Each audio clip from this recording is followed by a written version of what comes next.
Greetings from Tokyo, my dear friends. This is Daisuke. Thank you very much for stopping by today. We will begin momentarily about this film, which is a very, very, very great one, and it's called License to Kill. So just hold on tight, and we will begin in a couple minutes or so. So I hope that this live stream finds you well. Here in Tokyo, it's been a little bit of a rainy weekend, but that's okay.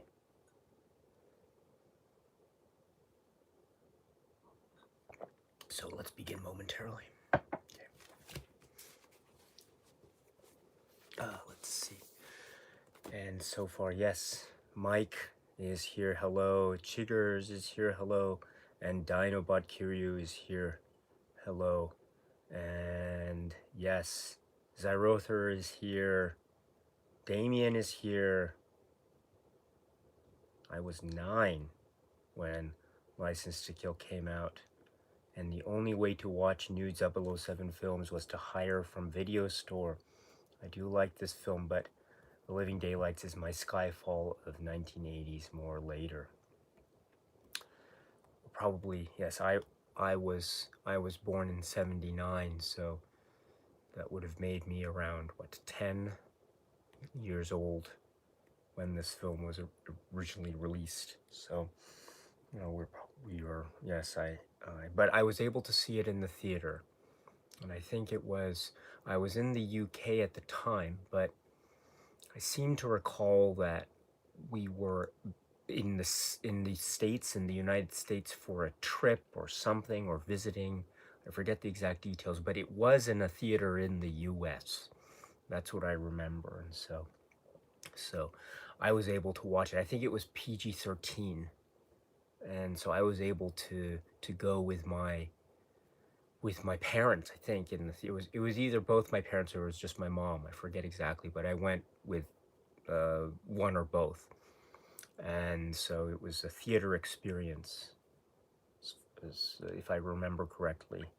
And oh wow, what an experience that was. But anyway, more on that, yes, during the chat. So, but anyway, thank you so much.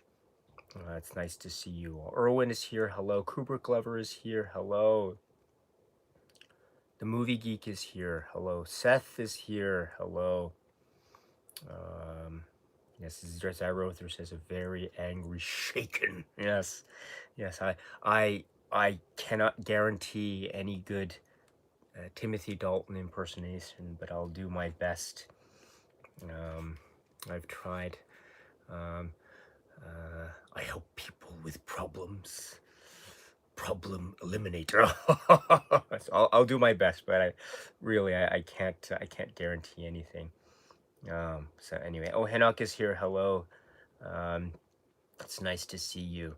All right, so let's give it. It's now 7 a.m. here, but let's give it another minute, and then we will begin shortly. So just hold on tight. Let's see. So I have to get my. Actually, I have to one thing. Let's see. Oops. There we go. Can't believe it's already. What is it? The middle or we're getting to the latter half of June already. I can't believe it. Time seems to fly, you know. My goodness. Before you know it, it's gonna be time for No Time to Die, the new Bond film. So that should be very interesting indeed. Okay, that's good. That's all set up. And let's see here. Sorry about this. Just give me 1 second to set up my computer with another thing. Good. Okay, and last but not least, this. So we're almost through with all of the films to discuss in the James Bond live stream discussion that we have been having for about a year now, I think. if I'm not mistaken. So, um, thank you very much so far. Thank you for staying with the series, as it were, as we slowly but surely wind down. But what a way to begin to wind down. If anything, this is probably one of the most intense James Bond film experiences from certain perspectives, anyway. So we've got a few more left to go, of course, but in the meantime, wow, what a film! License to Kill. So thank you very much so far, and we will we will also decide as a group, maybe at the end or towards the end of this live stream. So it's now 7 right now, so maybe around 9 a.m., so about 2 hours from now, if you need to step out and then come back, just to let you know that around 2 hours from now, the the great moderators here and the people here, with Zyrother and Kubrick Lever and others, will be trying to get people to we'll be trying to gather votes from people here for the next film to discuss at the live stream. So if you're interested in that, please stick around or come back in about 2 hours, and we will do that very thing. So let us begin in earnest here with this film discussion. So greetings from Tokyo, my dear friends. This is Daisuke, and here we are at another live stream film discussion, or film discussion live stream, I should say. And today's topic is the 1989 film License to Kill. This is the film which is directed by John Glenn, and it is starring Timothy Dalton as 007 James Bond, or I should say perhaps James Bond, because there is an interesting thing that happens with respect to his 007 License to Kill status. But so he plays James Bond, and wow, what a film indeed! What a film! And it goes in so many places that I think are very. I use the word interesting a lot, so I'll try to use a different. I'll try to use a different word for my vocabulary. It goes in many places that makes the film very explosive. So, very explosive indeed. This is it's been described as being a tough, gritty Bond film, and that's certainly what it is. And it is tough and rough, and it is also very funny. It is also very, I think, clever. There are a number of things that I considered to be a number of, maybe for lack of a better phrase, and somewhat weak, but I've come around on a lot of those, what I considered when I was a kid watching this to be somewhat weak points, but I've come around on those in ways that I'll try to explain later. But this is just a very broad means of introduction towards, or with respect to, my feelings about this film, which are very strong. This is, I think, a truly this is a truly magnificent Timothy Dalton Bond film. Let me repeat that. This is a magnificent Timothy Dalton Bond film. I'm a huge fan of The Living Daylights. I think The Living Daylights is one of the best for me.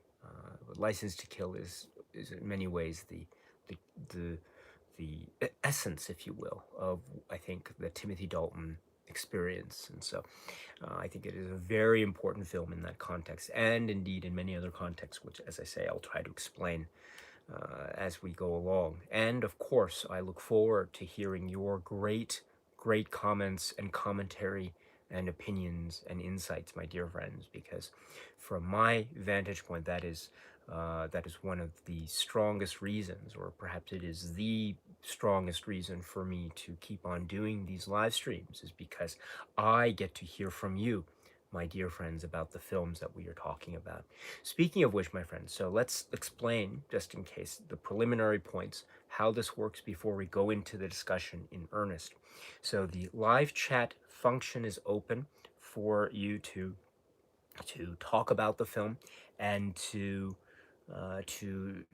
ask questions of others, make comments to me, and the like. So please feel free to do so. We have a number of great people, as always, who are the maybe we can call it the people who have been regularly attending these live streams. I thank all of you, and there are oftentimes people who join in for the first time. You are all welcome to step in and say what it is you want to say about this film, of course, and we are always very happy to hear from you and what it is you have to say. We will, of course, treat everyone with respect, and so I always thank everyone here in advance for always maintaining that level of respect towards each other. And you've always done that for me before in the past, and I will thank you in advance also for keeping on doing that, because as I said, you always look out for me and look out for this channel. And one of the ways you do so, my dear friends, is always maintaining a sense of mutual respect towards others, even where the opinions might differ. Especially in those ways, my friends, you always respect each other. So I want to thank you in advance for continuing that sense of mutual respect in the discussion. Because after all, this is a film, and we talk about these things because they are fun and they are exciting, and they are a really, how should I put it, a nice way to enjoy life, so to speak. So thank you very much in advance, my dear friends. But the live chat function is available to all. And also, I should say that I will do my very best to address everyone in the live chat and all of your comments. But just a couple of points on that. First, there are, of course, times when I skip over someone accidentally. It's not my intention, but I'm only human, and the live chat function is something that it's very difficult for me to follow all the time. So I might skip over you accidentally, or in the interest of time, because as some of you may know, sometimes we are a little bit short on time, and I might just skip over a conversation in the live chat, in which case I might skip over your comment or your name. So I really apologize for that. There's no ill will intended on my part, believe me, but you know, I don't. I just want to say I apologize sincerely for that in advance. Also, speaking of that too, any comments that you have towards me, I'll be doing my very best to answer them. But if you have any comments or questions towards me of a nature that is not directly related to this film, License to Kill, I might just skip over that too. Again, I apologize for that, but um, you know, I want to think about this particular film, just focus my energies on this particular film today. If you want to ask me that same question later, you can always do so in a maybe separate video, and I always do my best to try to catch up. So I hope that's okay. And so there we go. Finally, please note that I am not an expert. I don't claim to be any expert in the James Bond filmography, and I'm not at all an expert in this film, License to Kill.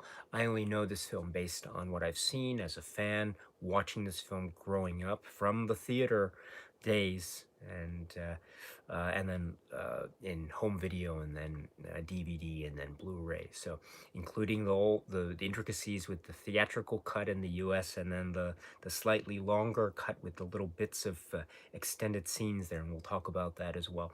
But so I come at this as a fan, and I don't claim to have all the knowledge about everything. I'm not a resource when it comes to this. So I'm just focusing this discussion purely and completely from the perspective of a fan. So if you have any questions that are about this film, chances are I might not know all the answers. So I apologize to you in advance for that. If my comments might seem somewhat lacking in, or not somewhat non-satisfactory or unsatisfactory to you. But there are many people here who are so expert in the James Bond films and License to Kill that I'm sure, hopefully, someone might point you in the direction that you are seeking. So there's one thing. Also, of course, the discussion will be talking about spoilers. So if you have not seen this film, License to Kill, then I strongly recommend and suggest and encourage you, in fact, to turn off this live stream or this video right now. And when you, after you've seen the film, License to Kill, you can come back to this. It'll be uploaded as a video on the channel, and you can always come back and continue on the discussion. It might not necessarily be a live stream, live per se, but the live chat function will still be scrolling, I think, so unless there are any issues of a technical nature, of course. But so, my dear friends, let us begin with License to Kill. Just to give it more shout outs to people who are in the chat. So hold on for 1 second. Sorry about this. Okay. All right. So, Into Gray is here. Hello. Oh gosh, thank you so much. And Into Gray, you're very kind. Jay is here. Hello. Matt Flaherty is here, and you say, I watched the film last night. It's as good as I remembered it is. Thank you. Erwin, hello. I'm hoping for a Daisuke reenactment, excuse me, of Bond waking up at Sanchez's place after getting cussed, because that is Dalton Gold. Oh yes, you're talking about the bed scene and the wonderful maybe harp type of music on the soundtrack. And I don't know if I can do that, but I can do that. What is that wonderful statue that he wakes up to? That fish with a human face on it, like a. I did that statue. Here's the statue. Okay, so sorry, my statue impersonation is not so good. But there will be a lot of statues and fish. There's a lot of fish statuettes stuff going on in this film. There's that, and there's also the right. If you asked me to. Okay, so anyway, thank you very much, Erwin, and just to take and bless your heart. Thank you. So, but we'll see. We'll see about the other Timothy Dalton impersonations, because there are a lot of Timothy Daltonisms that are on display in this. Very much so. Kevin is here. Hello, it's nice to see you.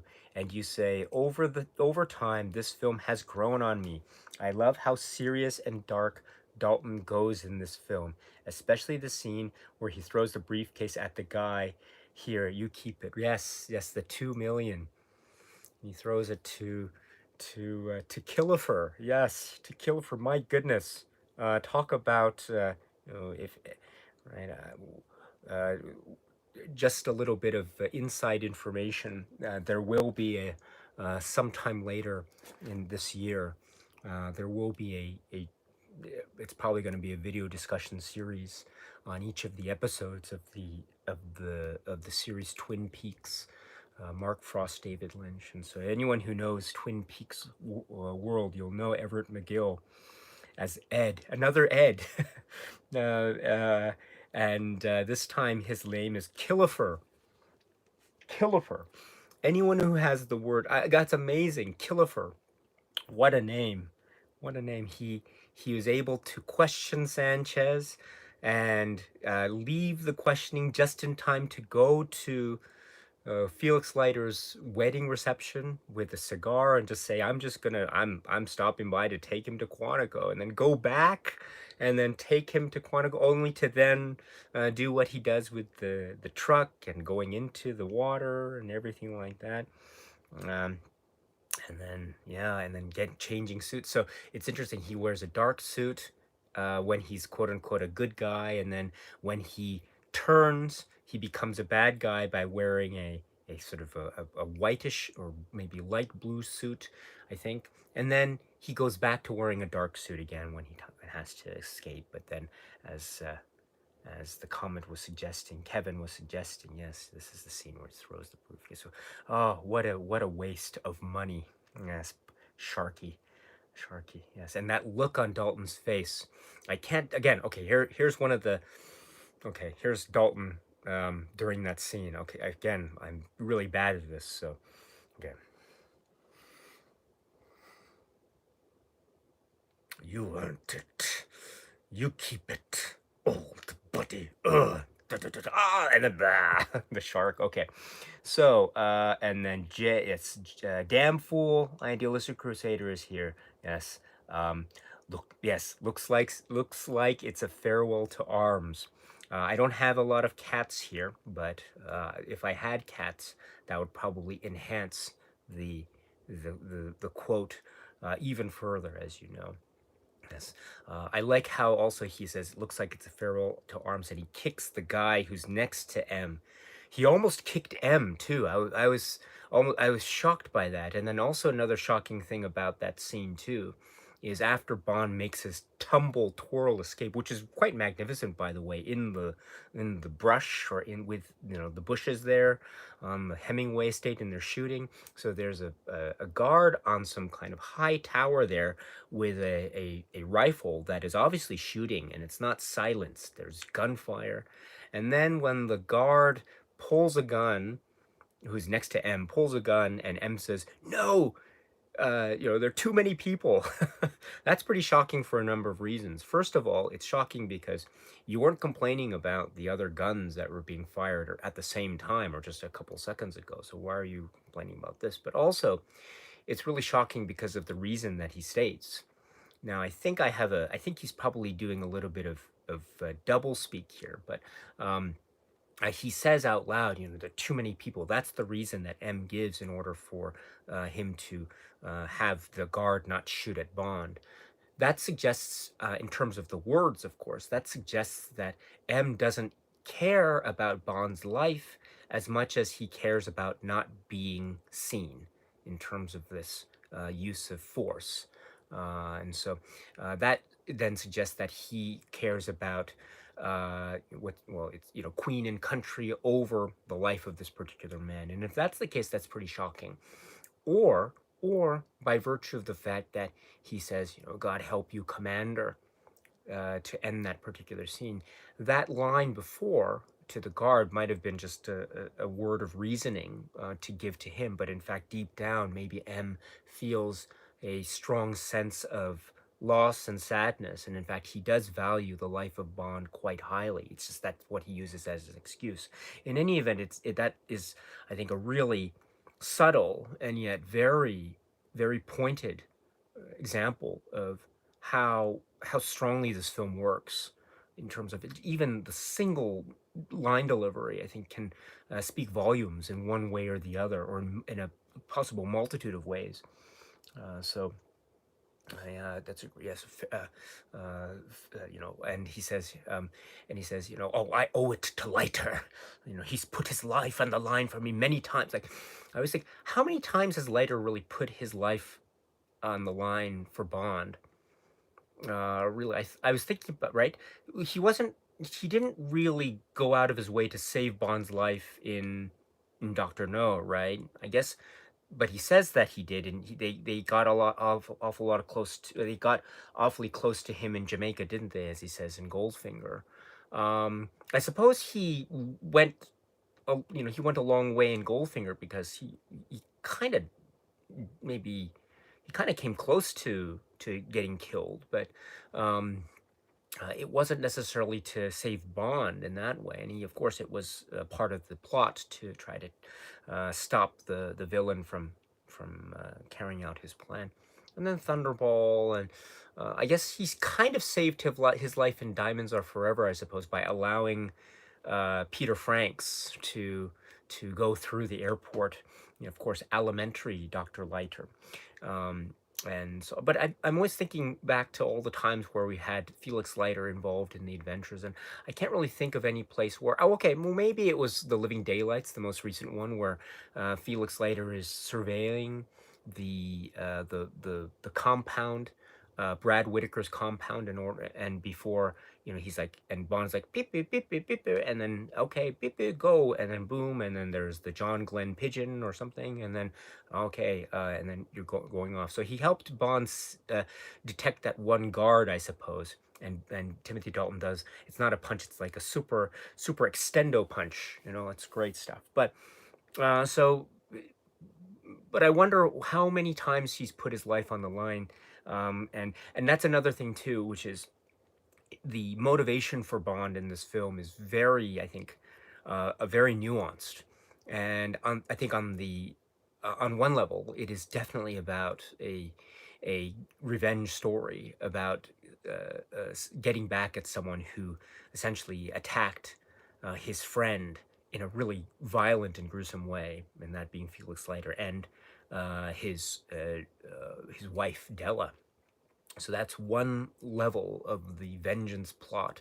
But of course, the the another level, that is Bond's motivation for revenge, could be said also to be linked to the events of the film On Her Majesty's Secret Service and the marriage that Bond had with the character of Tracy and what happened to Tracy at the end in terms of that marriage. And that is also referenced directly in this film.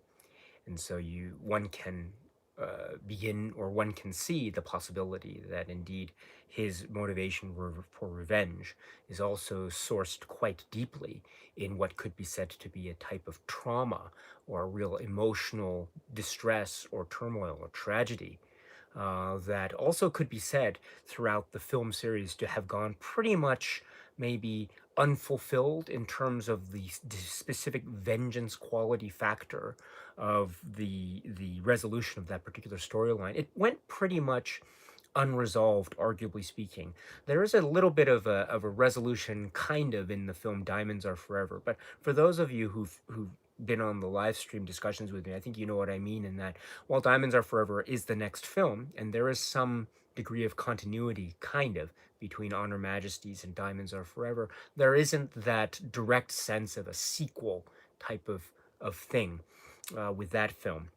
And so we get references here and there in the film series, starting with the Roger Moore films, say The Spy Who Loved Me um, and For Your Eyes Only. We get direct references to the marriage, the doomed marriage between Tracy and James, but never do we get any sense of a kind of, say, maybe resolution in the film series. I think the closest that we do come to a type of resolution is this film, in fact, License to Kill.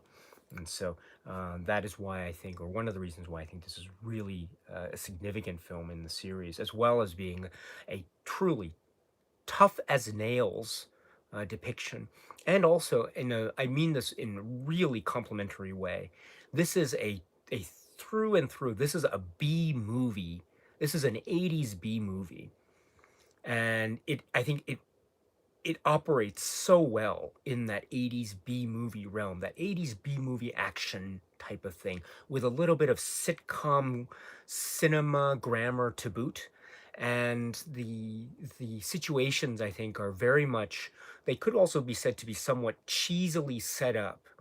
And there's a type of two-dimensionality to not all, but some of the setups. And it just it then therefore that cheesy two dimensionality, I think, for me, is very highly suggestive of, as I say, a B movie type of quality.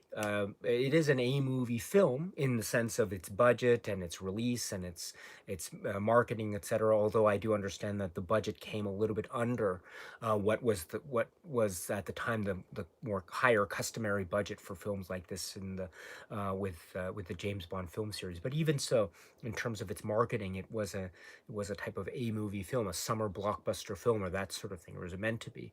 But it is in spirit and in heart, I think, a true B movie action '80s film, and in that spirit, I think it works so magnificently. And in that spirit too, I think I, as a viewer, can not just forgive what I could see as being some of its maybe corny bits, but also I think the corny bits really then enhance that B movie quality. Thus, I think sending it to the stratosphere in terms of overall entertainment value. So that's the kind of trajectory that I have had with this film. Um, but let's see. So, and Seth says yet another epic rocket launcher miss. Yes, yes, with one of the stingers. Yes, You know, the Stinger missiles is like the it's like Goldfinger's Operation Grand Slam and the laser sequence, and I'll get to that in a moment. That's a really great one. And what the Stingers, yes, and the you're referring to the balance of the tanker, which is a huge stunt. And I remember when this film was released in '89, I remember there was a lot of excitement about this stunt. It's never been done. This tanker, what is it, on the two wheels there on its side, wow. And then that's the way that the he is able to avoid the Stinger missile. That's amazing. It's amazing. Another miss for a James Bond villain and a rocket launcher in a film. That's wonderful. Um, and I guess what would have been perfect was maybe if it went like this, and then it maybe if it had cut to maybe the perspective, the reverse shot, then if it had cut and then the truck was not on this side but was on the other side, that would have been perfect. That would have been like a little subtle. Um, a subtle homage to a very famous or infamous cut of a similar nature in the film Diamonds Are Forever. You know, the red car, and it goes like it goes one way and then it goes the other way. But anyway, oh my goodness, so much to say about this. Cooper Clever, hello. You say, excuse me. You say, excuse me, I'm sorry, Cooper Clever. Cooper Clever, you say, License to Kill is sort of meh to me, but I liked it more this time. But I thought just the starting and a little after the credits and the second part in South America was good. But the part in Key West is kind of lame to me. That's okay. That's great. You know, I have a similar, maybe I had a similar perspective. In terms of it wasn't always my favorite James Bond film, and in fact when I was younger, I thought it was good, but it wasn't.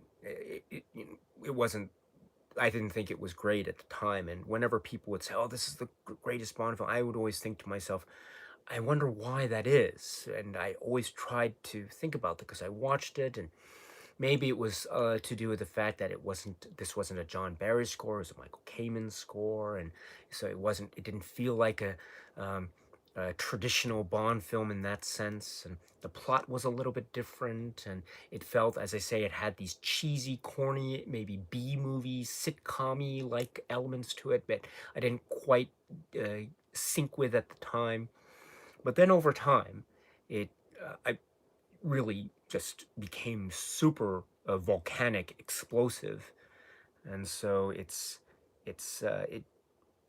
Where would it rank now? It's gonna rank pretty high actually if I have ever make a list of my favorites in order of my favorites. Into Gray, thank you. Oh, you're so kind with the super chat. Thank you very much. That's very very kind of you.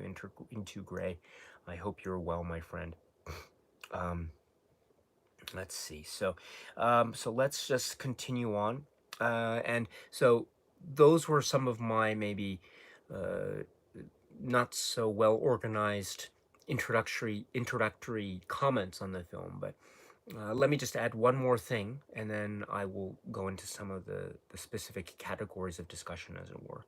Another thing too is I was mentioning just before the start of this that I my memories are getting hazier and hazier as I get older, but I remember seeing this in the theater, and it was actually, I remember the theater experience being in the U.S. Now, I was living in the UK, so I think it was we were visiting um, the states while we were living in the UK, but we were visiting the states at the time for some reason. Summer, I think. I forget exactly the reason, but we were able to see it in the theater. I would not have been able to see this in the theater in the United Kingdom when I was whatever it was, 9 or 10 at the time, because um, I think this film was rated, even back then, it was rated 15, certificate 15. And so I would have been unable to go. They would have let me in because I was under 15 years old. But in the States, it was what, PG 13, I think, at the time. And so you could go in if you had a parent or an adult guardian accompanying you. And so that's what I was able to do. And I saw this in the theater, and it was it was something else. It was pretty gruesome for me because it is a very violent film. It is an incredibly violent film, considering the scope of James Bond films. Of course, there are many scenes within other films that are quite gruesome, that's for sure, and pretty icky. But here, there's a lot of icky stuff. You know, impaling a heller and driving the tractor through the wall, and looks like he came to a dead end. And all the tankers, or not tankers, but the whole factory, or the thing is burning down. Um, and what else? There's some pretty gruesome moments with the shark, of course, and Felix Leiter and what happens to him.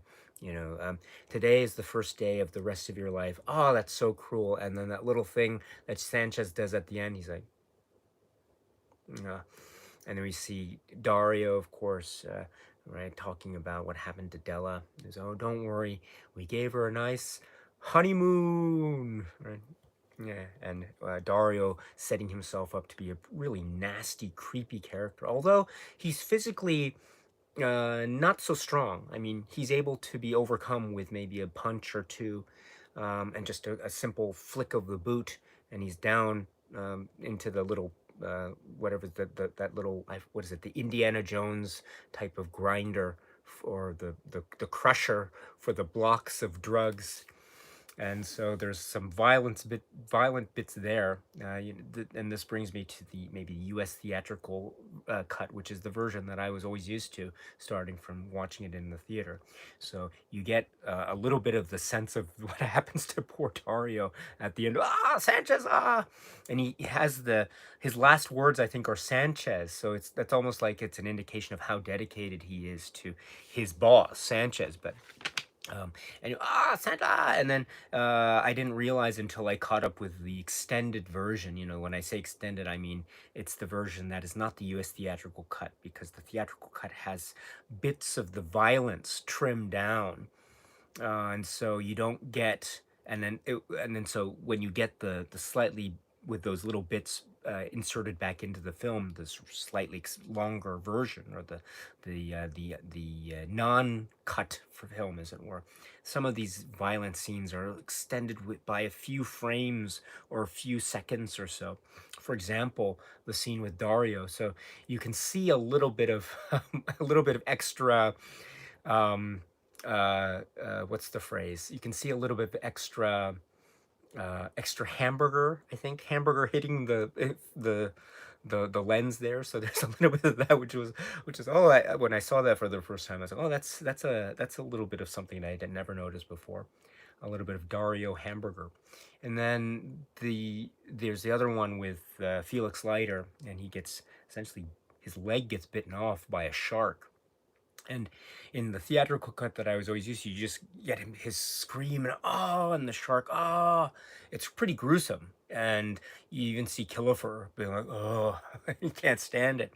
And then in the slightly longer version, with the violent scenes extended very slightly by a second or two, you see the underwater version, and you see his dangling, chopped off leg there, or not chopped off leg. You see the poor guy, and you can see that his leg, or his right leg, I think, has been bitten off. Or maybe it's the left leg. I think it's the right leg, but it's been bitten off. You can see the stump, the bloody stump. Oh my goodness, this was shocking. And of course, the pièce de résistance in terms of violent scenes in this film, for me, was probably I'm sorry, the other scene too is the immolation, the burning to death of Sanchez at the very end there, and you see a little bit of extra, like, burning man, help, you don't, and the terrible screaming before the whole thing blows up, and the Rumorosa. You don't see it on the screen, of course, but then if you watch the documentary, you can get a sense of the Rumorosa curse, if you will, and the hand of fire or something. But so there's that little extra, maybe couple seconds there of that. And then, of course, for me, the pièce de résistance of violent scenes in this, or perhaps in any Bond film, is poor Milton Crest. Poor Milton Crest.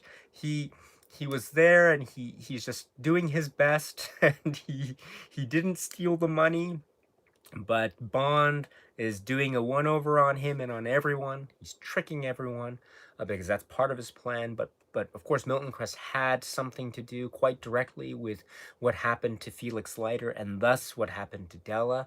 And so, in Bond's eyes, he is one of the men responsible. So be it for Milton Crest. But my goodness, what a way to go!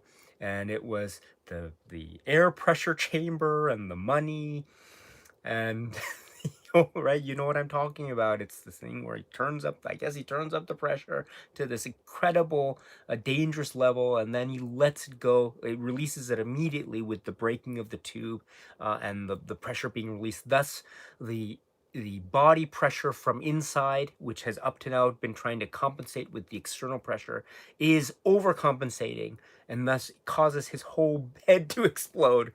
And I love it's that wonderful type of head explosion, 80s special effects, where it's and then it cuts to the Sanchez, and it cuts back to the head. Now it's a prosthetic or whatever, and it's just like this with the hands, and then of course in the US theatrical cut, it cuts away and you hear the boom, the stuff that hits the thing, and then it cuts back and you see all the aftermath of that. But in the slightly longer version, you see the and the bleh. A lot of water balloon type of carnage. So you see the water balloon, and so that's I remember catching up with that much later. It was very shocking, but even with the slightly trimmed down theatrical cut, that scene to me was the one that and the shark scene when I was a kid in the theater. I was like, oh, this is freaking me out.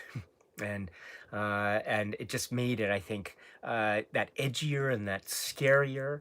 And I think for a little bit, it made me a little bit hesitant to return to it as a kid. But then when I got into my teenage years, it was it became a regular rewatch.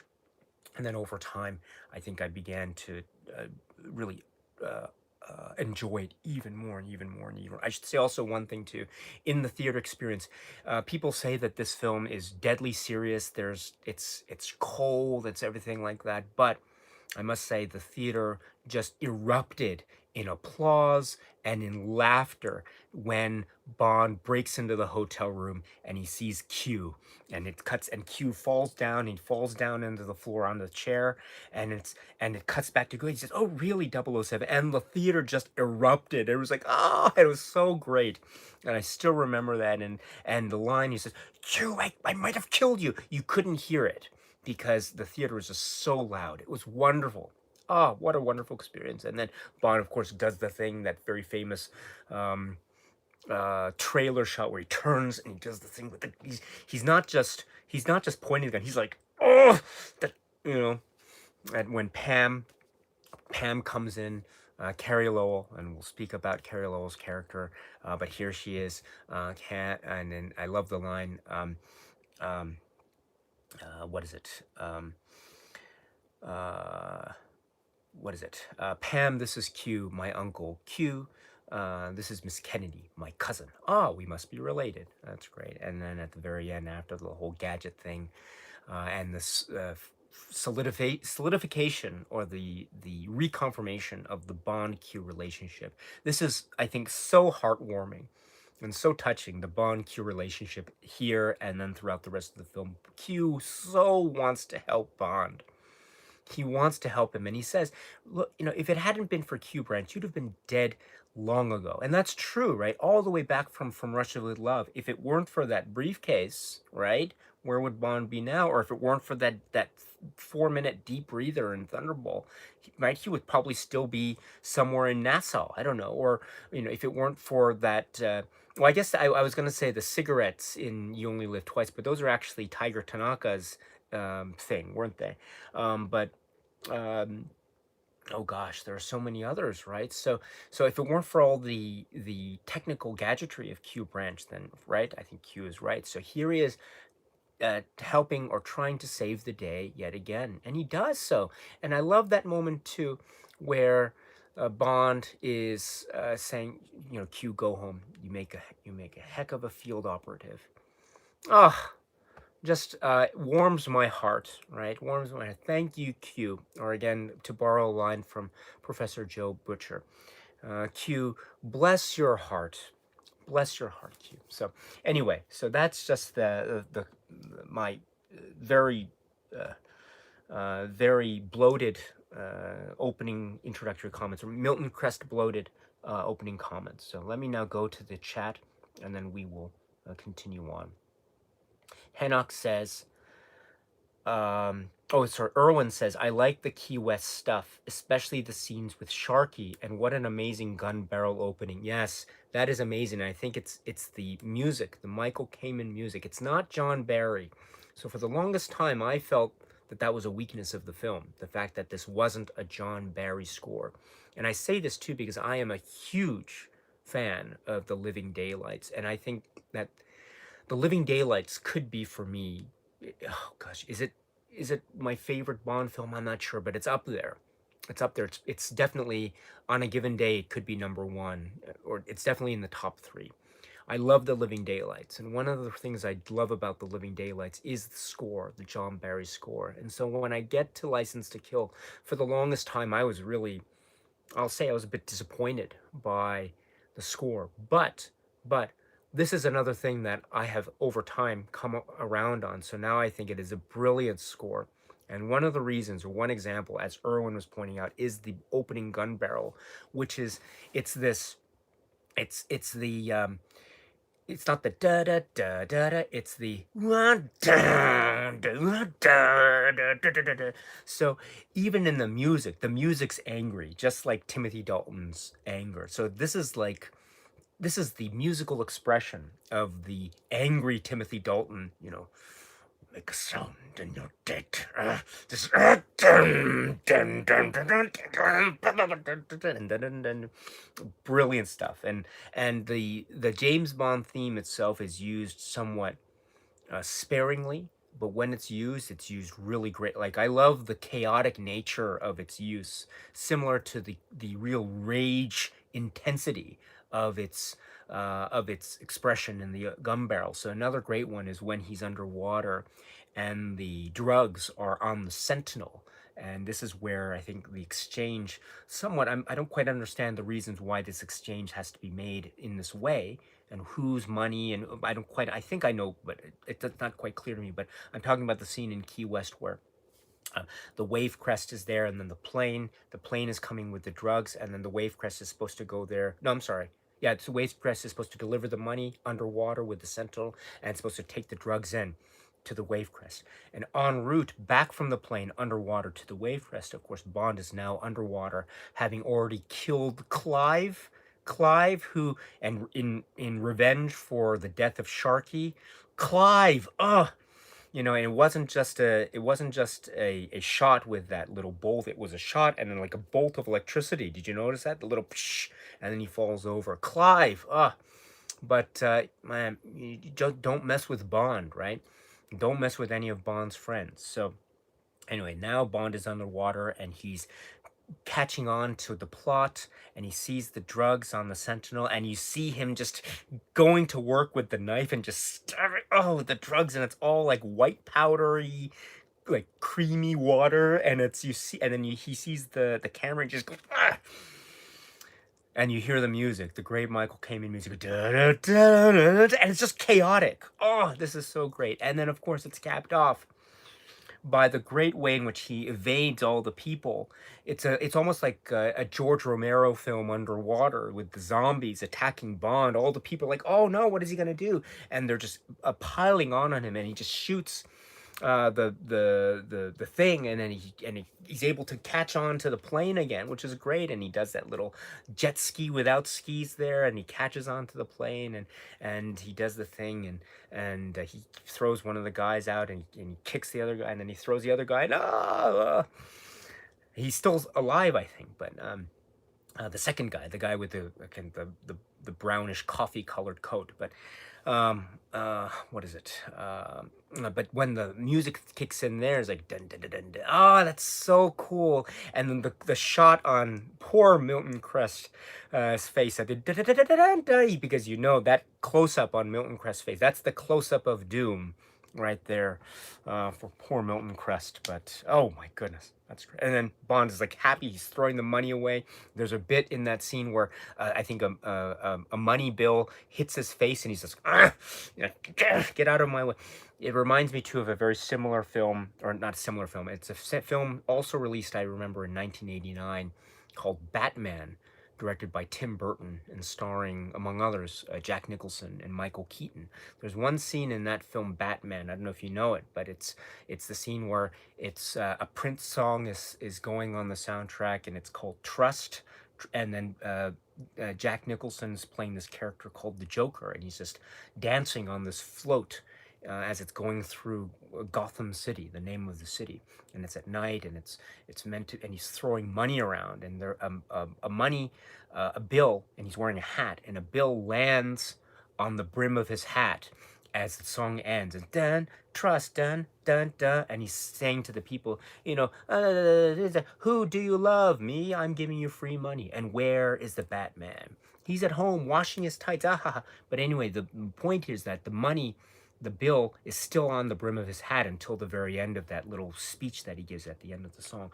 That's whenever I see Timothy Dalton like flick away the money bill during the sequence, I always think, oh goodness, that's what Jack Nicholson's Joker should have done after the end of the Prince song Trust in the film from 1989, Batman. It's also a 1989 film, License to Kill and Batman. So in both films from the same year, you have major characters trying to deal with flying money bills, and probably, arguably, Timothy Dalton's Bond handles it in a better way, perhaps. But Joker's money bill does fly off the brim of the hat eventually. So anyway, so yeah, Erwin, thank you so much. Yes, the opening is fantastic. So the gun barrel, yeah, it is the same gun barrel though as the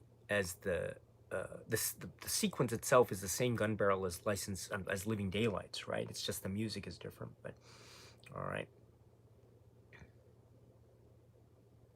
Cooper Glover says there's just too much Michael Kamen music. Oh, that's interesting. I think it's done quite well. As I say, I've come around to it over time, and now I think it's really great. I think also the way in which it introduces the theme in this triumphant way, dun dun. Like, I don't know if you I had the CD soundtrack, and the CD soundtrack had the song. It started dun dun dun dun dun dun. I think it was the. And it had da da da da da dun dun dun. You have to go into it maybe 2 minutes or 3 minutes or 4 minutes or something into the track itself until you get the James Bond bit, and it starts slowly dun dun dun dun, dun and it just builds, right? Dun, dun. It's just like Timothy Dalton's like rage, and it's like dun dun dun dun dun dun dun dun, and then boom, oh, that's great stuff. There are I think 2 key moments, or maybe 3 key moments when it happens, or 2 probably. The first is the pre-credits with the plane, or the helicopter, the DEA helicopter chasing after Sanchez's plane, and then Bond it just flies over, da da da da. Oh, the rush of excitement that I felt when I saw that, and also ever since, amazing. And then the great one too is at the end with the fire and the tankers and the explosions. And then his now truck with minus the tanker portion, he just runs through the fireball like dun dun dun dun dun dun. Ah, it's great stuff, and it just continues on trying to chase Sanchez, and he's like, I'm not letting Sanchez go. He's just chasing the tanker that Sanchez is in, and just punches the windshield, and just climbs onto the front after the cruise control. I like how they take the time to give a close-up of this huge orange button for the cruise control. Oh, I love it. I love those huge orange buttons. But anyway, he flies through just crashes through the windshield, much like the Smirch Smionim balloon in the Living Daylights. But here's the windshield of the tank. He's like Spider-Man on the front there. He's like, I'm gonna get you, Sanchez, and that's great stuff. And Sanchez is like, my goodness, what am I gonna do? But anyway, what a well, I think the music is so layered on so wonderfully, and there's a type of maybe quiet tension that is applied there. Of course, there are some interesting musical moments. Of course, the dirty love music in the bar room before the great fight, and also I forget the name of the song that's used in the wedding. You know, there's a shot of the wedding, and they're outside dancing, and there's that one kind of elderly gentleman by a pool. He's got a beard. He looks kind of like Sean Connery, and he's just dancing like this. You know, there's a little dun, dun, dun, dun, dun, yeah. So those are some light moments to the musical. Escapades there. But all in all, I thought it's great. It's certainly different, that's for sure. So I can totally understand if it doesn't work for everyone. But um, let's see. Yeah. Seth says, yeah, a whole new type of camp electric eel shark sequence followed by the reveal of the character named Sharky. Bond loses a lot of friends in this film. Yes. Let's just scrolling down.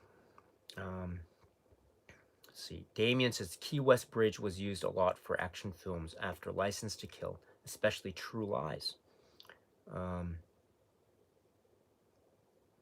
and Walsh, again, yes, excuse me, I'm sorry, Seth. A unique Bond film, Benicio del Toro. Nice. Honeymoon, yes. Yes. And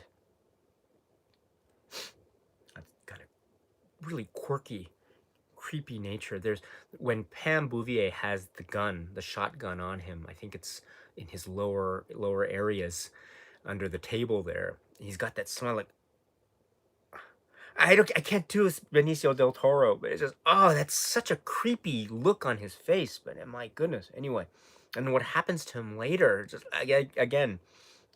Oh.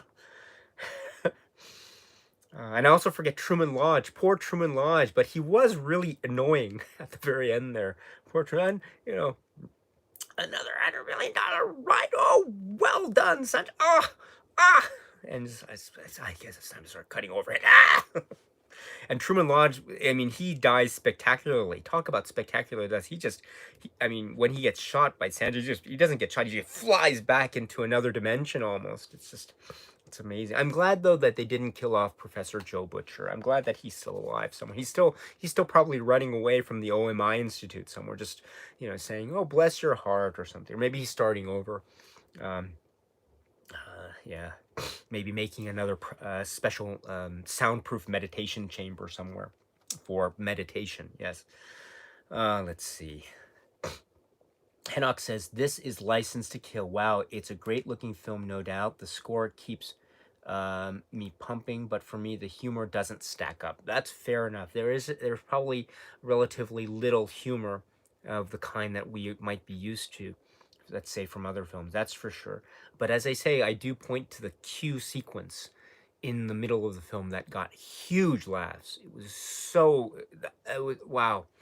Yeah, that was great. And that whole sequence, and he gets angry not at Bond but at Pam for playing about with the Polaroid camera, right? Remember those Polaroid cameras? Those are so cool. I don't know if they still have them around anymore, but the Polaroid cameras were the best, and you had the laser beam, and great.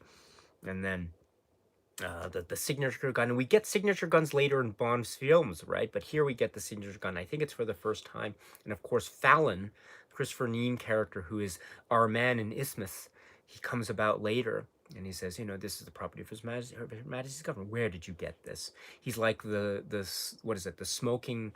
He's like he's smoking a lot. It's like he's a character out of the X-Files or something. But he's a very mysterious character, but we realize he works for the British government. He is the our man in Isthmus that M was referring to when M had that short but very sweet conversation with Moneypenny.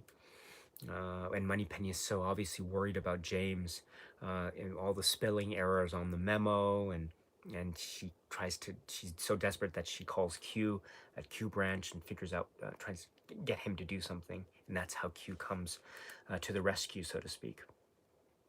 But all in all, yeah, there's not a lot of humor in that regard, but some of the sequences can be said to be somewhat, maybe, I don't know if directly funny is the right word, but there are a lot of Daltonisms that keep that make me very amused or make me feel quite entertained and amused in that way.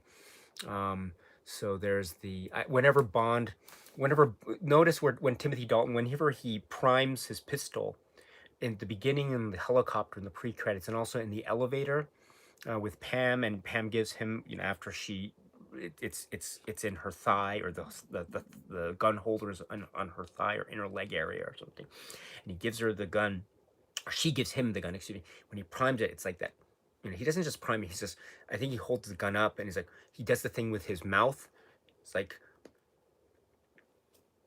I can't do it, but it's not chin acting the way Pierce Brosnan does chin acting, but it's like he's like gritting his teeth. He's like, oh, that's great. So there's the teeth grit of Timothy Dalton, which is fantastic, and so that always that always makes me chuckle a little bit.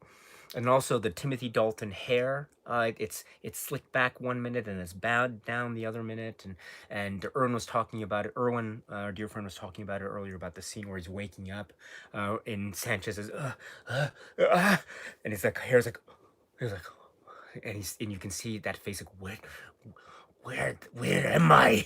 And he's just walking around and he sees his clothes cleanly pressed, and he sees that grotesque fish statue, and I just like, and the way he's just playing Sanchez in that scene, and then Sanchez, I think, counters so well with that wonderful, like, it's not quite a puffy shirt, but it's that 80s, early 90s look where it's slightly oversized and a little bit of air pockets in with that's maybe, I assume it's silk, pink shirt and the gray trousers, and he gives him coffees, cream, sugar.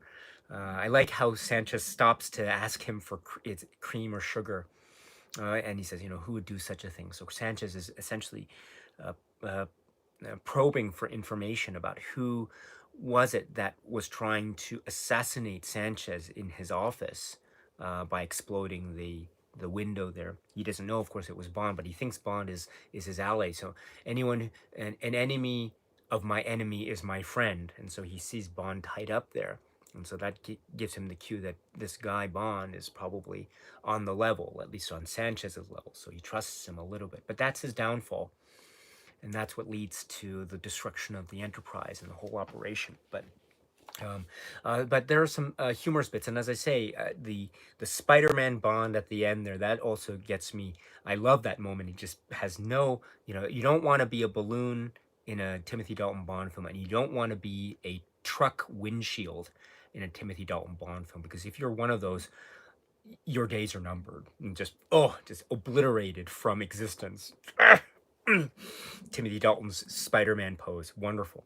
And then at the end there, when the tanker has rolled off down the little into the ravine there, and everyone's like, Timothy Dalton's like, he's on the ground, everything's ripped up, he's bloodied. He's like, I love that thing where he's just crawling through the dirt. There's like, it's like he can't just. It's just like, and then Sanchez appears with his slightly wobbly rubber machete, but we're meant to believe it's real. That's fine. But he's got the machete, dun dun, and he's like, "You could have had everything," and Timothy Dalton's, "Don't you want to know why?"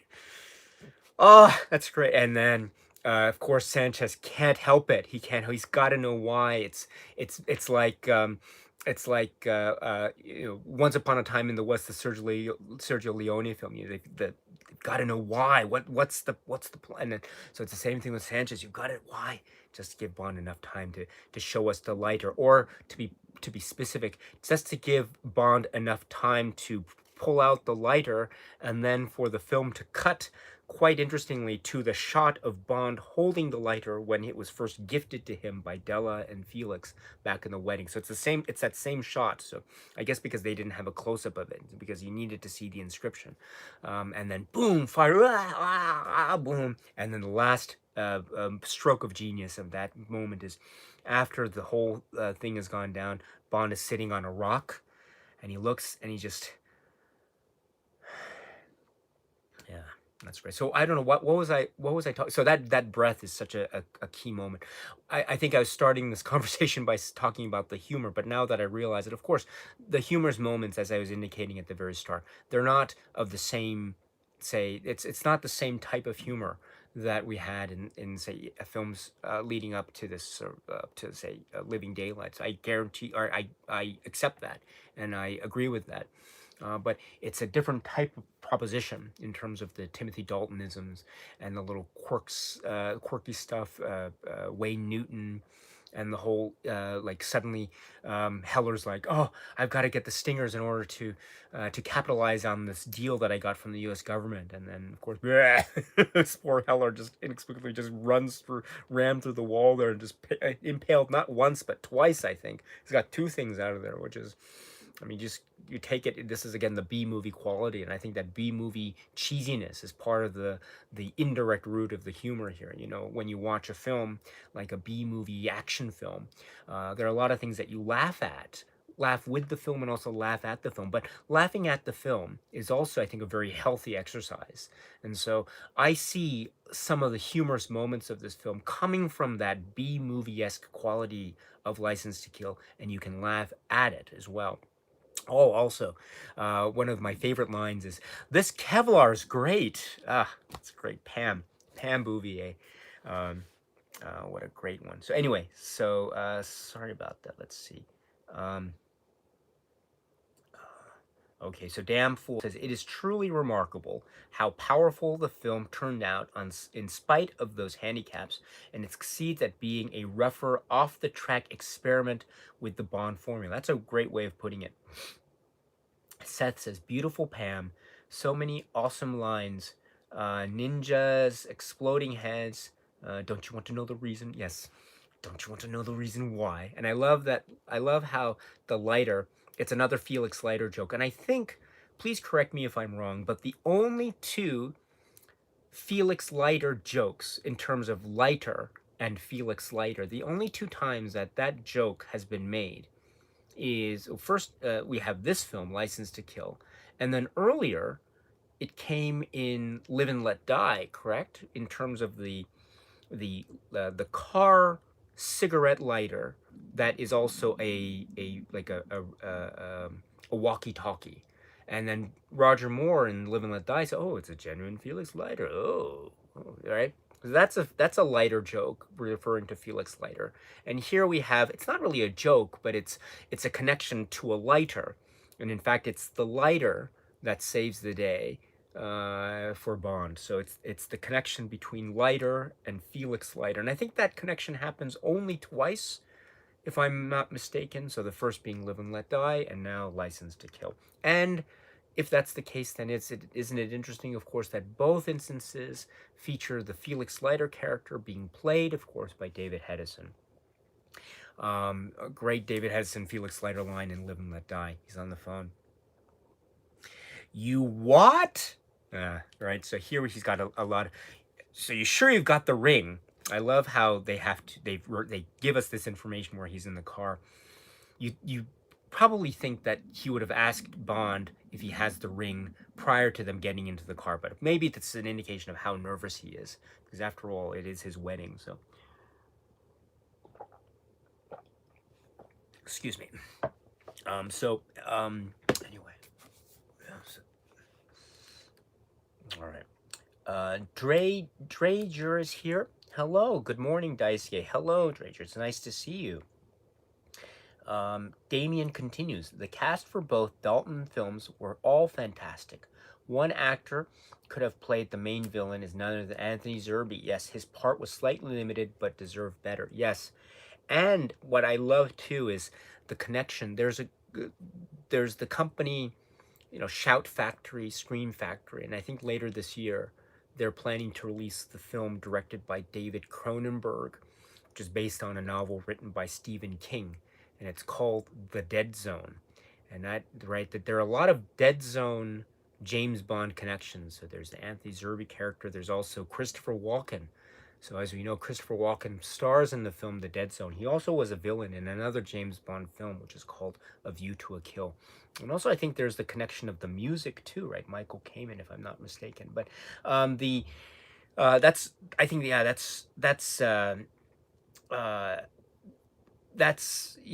I always like to think what are the possibilities you like to imagine in James Bond worlds that have been developed, right? So I always like to think that if Zorin were, maybe he's swimming, maybe Zorin was swimming after the end of With You Two Killing, he managed to find his way to Milton Crest's laboratory or whatever, in Key West. And he swam to Key West, and he's like, he swam all the way from San Francisco all the way around to Key West. Oh, someone please help me. And Milton Crest, oh, let me give you a hand here, and so then they get, and then Zoran is working with Milton Crest, and they're going in their little mini adventures and schemes and plots to try to I don't know, scam people or something, and then maybe they go to the Arctic or some cold place, and Zoran, now working with Crest, is now maybe overseeing the steering of the boat, and Crest is like, oh, we can go over there to the icy parts of the water, and then Zoran turns to Crest and says, no, we can't. Do you know why? The ice is gonna break. All right, so sorry about that, but that's for anyone who knows the film The Dead Zone. Anyway, Cage Candy, love your videos, Daisuke. Well, Cage Candy, thank you so much for your very kind words. I hope you're well. Samuel Stevens is here. Hello. Yes, favorite moment of the film, the boat water ski chase with Sharky, one of the coolest Bond alleys. Yes. And that's why what Clive does at the end with Shark is so painful and so terrible. And she's just laughing. Oh, his name really was Shark. And what happens to Clive at the end there? I can't do, okay. The Timothy Dalton way. Compliments of Sharky, but he says it in the Timothy Dalton way, which is compliments of Sharky.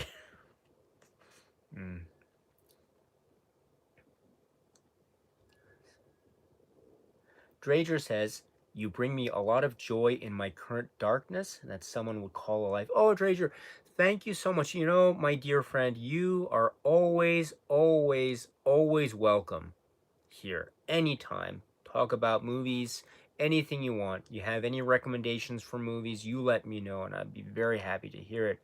I learn from people like you about the joys of cinema. So let's continue our conversations going forward. Thank you so much, my friend. And damn fool, my previous comment got wiped out. Oh, I'm sorry. I don't know. Maybe it was it. I hope I didn't do it. Sometimes YouTube does things inadvertently, but I apologize for that. The handicaps were the 1988 Writers Guild strike. Yes, yes. The writing. Richard Maybaum was unavailable for the remainder of the writing process, and then the budget cutting, yes, and then taking the film to different not location, but also different studios as well. And then also the change in title, license revoked, and then suddenly turns into License to Kill, and then how that affects marketing. And also it's a different type of Bond film in terms of the violent edge, although arguably there are a lot of the hallmarks that I think are very much mirroring the iconic Bond stuff. I think one of them for me is the whole thing with the drug, the conveyor belt sequence in the factory there, and he's like, uh, um, right, if you can't trust Crest, who can you trust? And who's got your 100 million, Truman Lodge? What about the Stingers? And then that stops. That makes Sanchez want to stop. What do you know about Stingers? Right. And this is the whole plot about how, what's the plot? There's a whole subplot about how Sanchez has arranged, or he's bought 4 Stinger missiles from the Contras, and then it was all up to Felix Leiter, who I thought worked for the DEA in this film, but he still works for the CIA. I don't know. Is it DEA and CIA? I'm not sure. I don't know how that works, but maybe it's, but anyway, I think Felix Leiter, in his capacity as a higher up in the CIA, I think, or maybe could still be within the DEA's jurisdiction. I'm not sure. But in any event, Felix Leiter wanted to do a deal with Heller to grant Heller immunity on behalf of the U.S. government in exchange for getting the Stinger missiles back. And so that was the deal. And so that was the reason why Heller was so intent on getting the Stinger missiles at the end there when all the factories burning down, because he knew, or we assumed that he knew, that if he had the missiles and he could escape, then he could use that as a means of escaping to the U.S., giving those over to the U.S. government in return or exchange for immunity. So that was his whole deal. But that was Sanchez. That was the thing about, that little bit of the Stinger missiles That little thing about that's the last you'll see of Heller and your missiles, and that's the seed of doubt that is sown. That's enough for Sanchez to go off and kill Heller. It could have been true or not. It probably was, but I'm not sure because I love that too. There's a little bit of ambiguity about what Heller was probably ultimately going to do, but still, that is the Goldfinger Operation Grand Slam moment, right? Because in Goldfinger, it's this mentioning of Operation Grand Slam that makes Goldfinger not want to kill Bond on that iconic laser sequence. Here, it's not quite the same, I know, but it stops Sanchez from wanting to kill him at that moment, and so it's the same kind of a type of same time type of reaction, or similar type of reaction, and it hints at something that the villain is really keen about or interested about at the time. For Goldfinger's Operation Grand Slam, for Sanchez at the moment it was Stinger missiles. But anyway, let's see. Hannock says yes. Bless your heart. Yes, Joe Butcher he's got such a punchable face. Bless your heart. And I love how his running, and he's holding the bag. It's like um, there's a scene in Superman the movie with Christopher Reeve and Margot Kidder, and where they're held up at gunpoint by some robber at the beginning, or not the beginning, but the Metropolis beginning section, and and then the robber's asking for Lois Lane's purse, and Lois Lane does that thing where she doesn't throw the purse to the guy, but she kind of goes like this, and he like that, is because she wants to hesitate a little bit. And you hear Clark like, Lois, what are you doing? And then that, so I like the way that she flung the purse is very much reminds me of or the maybe opposite way, or it reminds me of how Joe Butcher is holding the bag full of money, the Wichita Falls money, as he's running away from the burning OMI, and then the golf cart comes behind him. Excuse me, and Pam is able to grab it. Oh, thank you. Bless your heart. Yes. So, yeah. Maybe I should end all my videos with, instead of saying cheers, I should say bless your heart. But anyway, yes, we should end our live stream today with the line "Bless your heart," but I'll explain that later. Yes, Zyrother agrees. His face is punchable, very much so. Yes, thank you, Zyrother, and bless your heart. Let's see. Seth says Sanchez gets a lot of screen time, and that's great. His compound is awesome, and I love how Bond is undercover in this as an ex-British agent. I also enjoy how there are only 2 locations. Yes, the Sanchez is a very interesting character. He's a very interesting, very dastardly, very vicious villain, and you can see this in a number of traits. For instance, how he treats Loopy, and the beginning with the whole thing about tearing the guy's heart out, and punishing her, and um, which is very much like, it reminds me too of the dynamic between Largo and Domino in the film Thunderball. And he's got the iguana, which is a really interesting touch, and what I liked about Sanchez too is that he is very much a hands-on villain. He likes to go in with the group.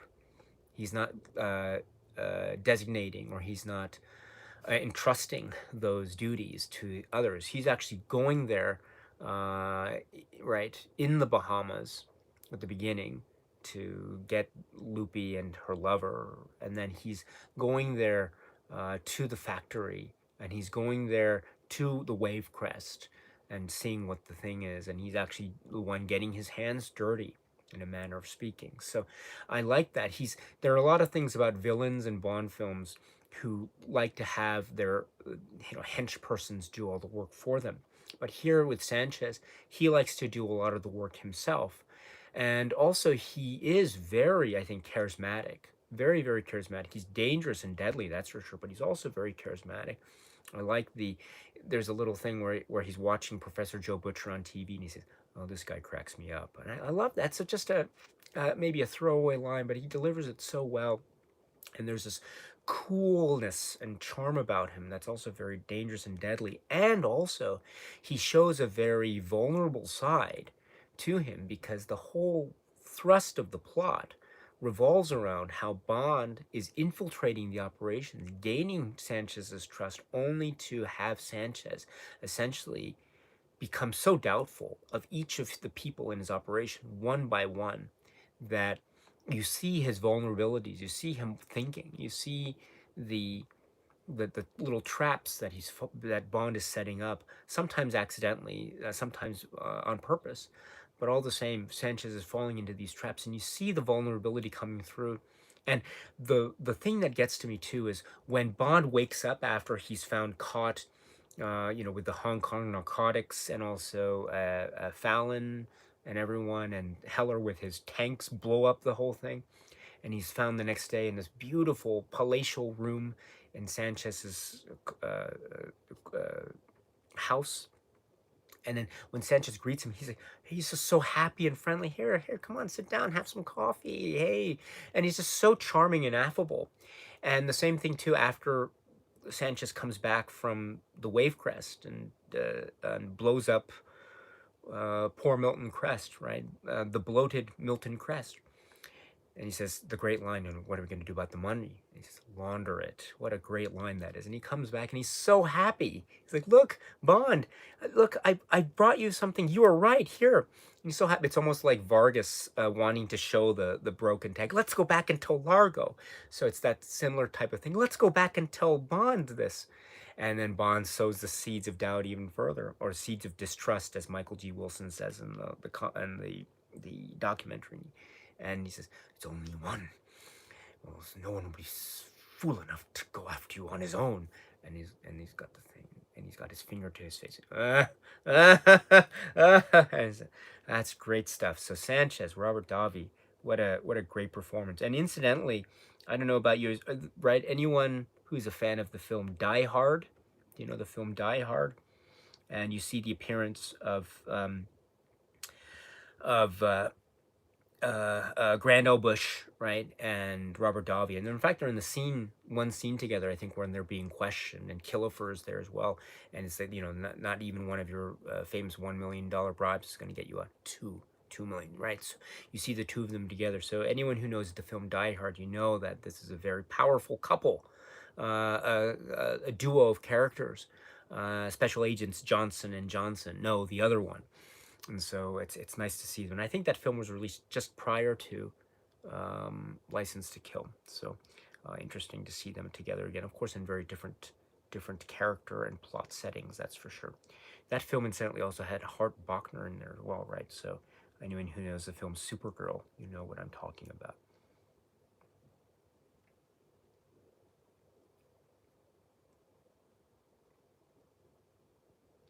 Shoot the glass.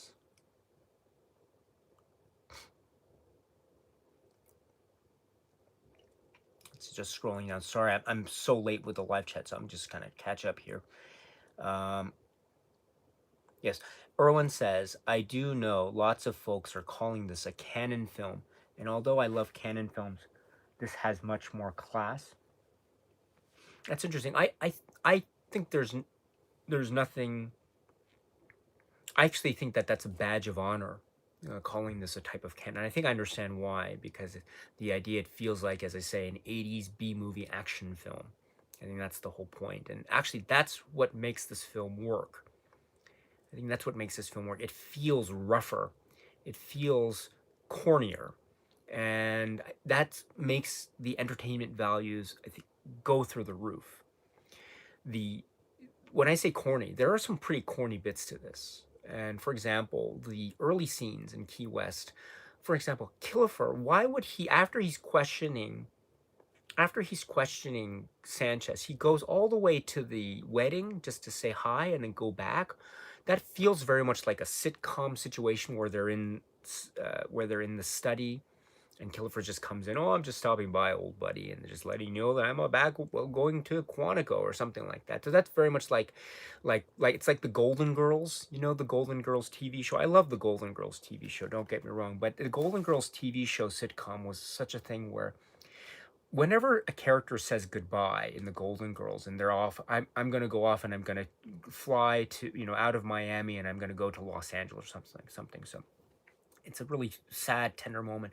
But they always say goodbye, not outside in the driveway. They don't go to the airport and say goodbye. No, no, they say goodbye in the living room.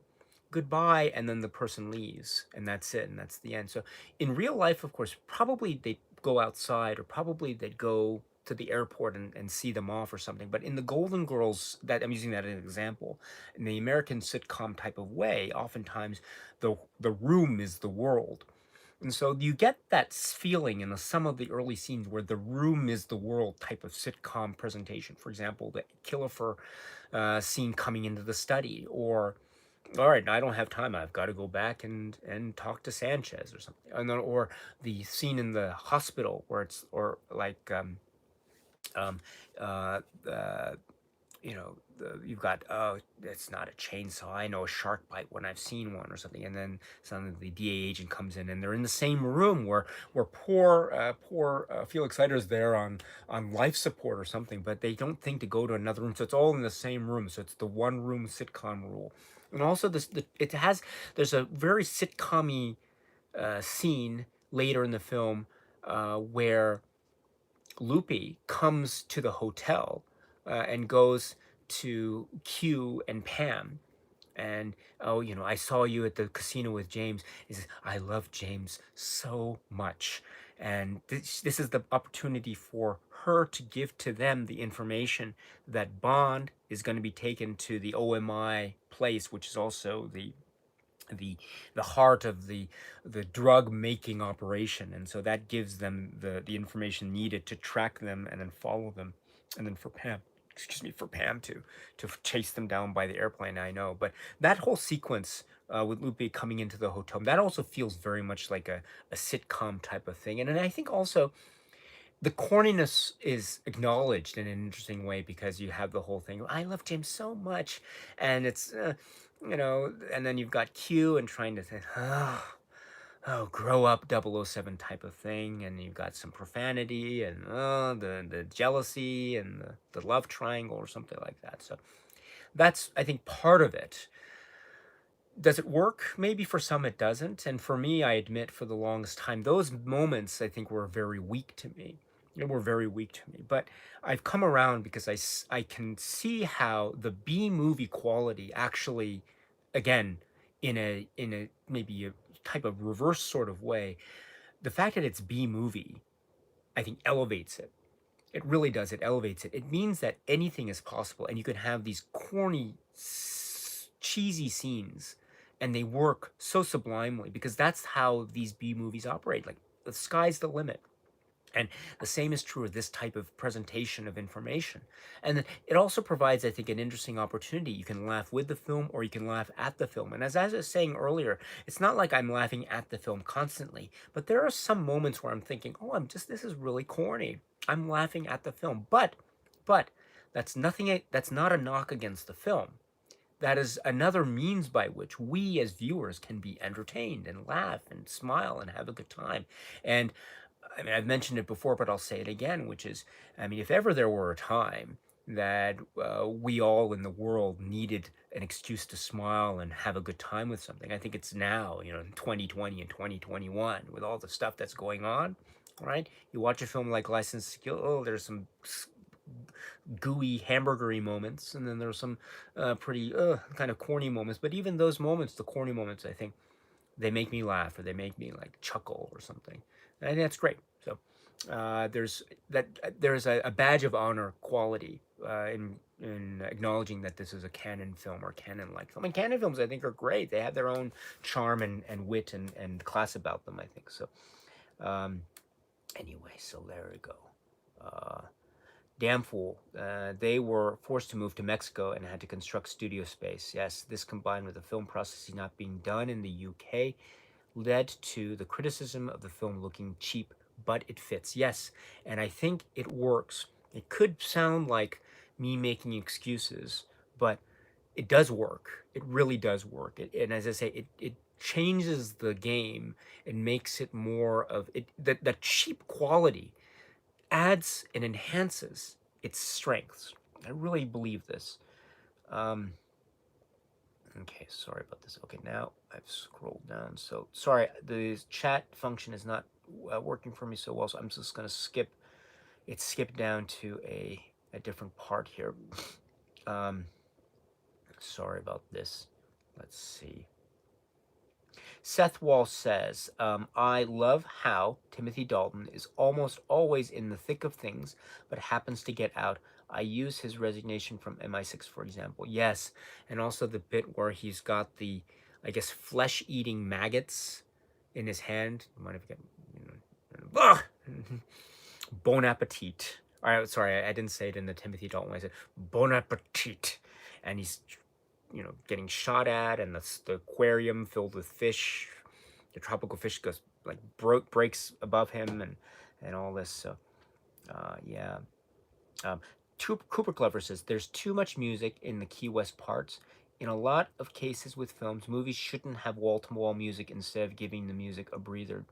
That's interesting too, because in fact, maybe it's not Key West, but also at the end of the film, there's actually a lot of moments in the end with the tanker chase where there's no music at all. It's pretty much just the sounds of the action, and then the music kicks in when Bond goes through the fireball. But up to then, that's probably the second half of the chase sequence. The first half of the chase sequence is pretty much without music, which is an interesting choice. Let's see. Um,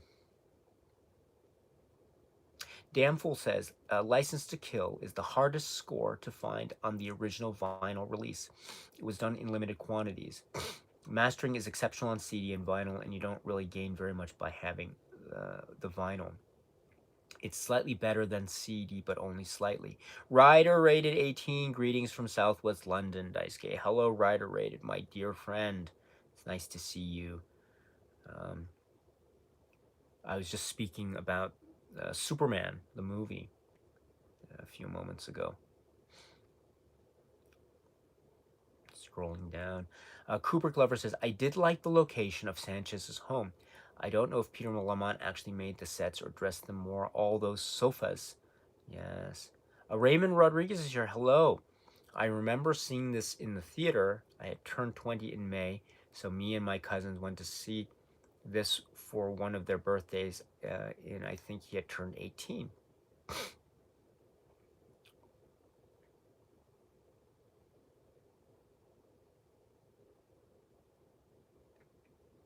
Let's see. Just scrolling down here. Hanok says, originally they were going to shoot this movie in the Forbidden City, Beijing, but the powers that be denied them to enter the palace, so that thing never came about. Irwin says, for a Bond film, there is quite some foul language and graphic violence in License to Kill. Cooper Clever, maybe if I was writing the screenplay, I would have let Felix die, which would make Bond very determined to kill Sanchez and his goons. And Into Grey, I know I really want A View to a Kill for Duran Duran alone. Yes.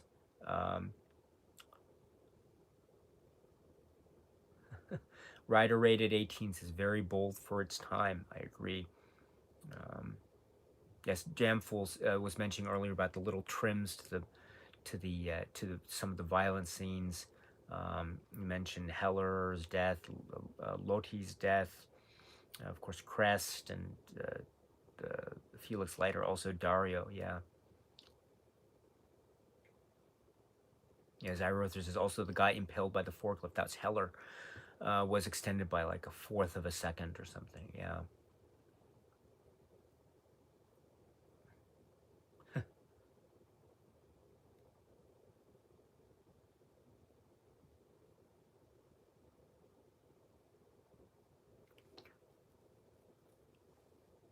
Yes, Damful says Bond killing Killifer with the money, and most of all his sitting. Yes, most of all his sitting on the rock post climax, bloodied, battered, and almost shuddering, are two of the most Fleming feeling on screen moments ever. Yes, I agree. Which is interesting too, of course, because this is the first Bond film, if I remember correctly, which was not titled after a Fleming book or story. It was License to Kill, which was remarked upon at the time upon its initial release, if I remember correctly. And yes, that moment with Killefer, that moment of earlier with Leiter, right? Obviously, the Live and Let Die novel reference, and also yes, this moment with Bond sitting on the rock, and he heaves a sigh. That sigh, I think, speaks volumes, and I wonder what is going on in his mind at the moment, at that particular moment.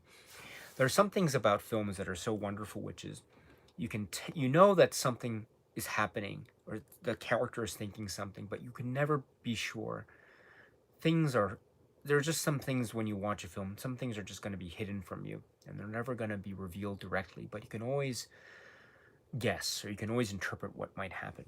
There's also a moment after Bond leaves Della and Felix, and Della says, the person who catches this one will be the person who, and then Bond refuses. The idea is that he will get married next, and Della innocently says, "Oh, you're gonna get married next, Bond, James." And here you go, and Bond's like, "No, no, thank you, I'm gonna go." He catches and he goes off, and he drives off alone. And I always wonder what he's thinking about in that moment, because of course we also know that Felix Leiter tells us, reminds us, right? He was married once, but that was a long time ago. So this is the direct reference, and this is what is he thinking in that car, right? Which has this. I know it's not the same model, but the way it drives off to it has this eerie connection to the way in which Tracy and Bond are in the car, right at the end of On Her Majesty's Secret Service. So the car in the car. What is he thinking at that particular moment? And the same thing too with the moment when he's sitting on the rock at the very end after Sanchez is essentially blown up and burned to death. He's sitting there, he looks and he says, he takes a breath. And as I say, that speaks volumes. I'm not sure exactly what it is he's feeling. I interpret that to be a number of things. He is, of course, spent of energy. He's just gone through essentially just this hell, and the weight of all this trauma and tension and anger is now off. So that's probably one thing.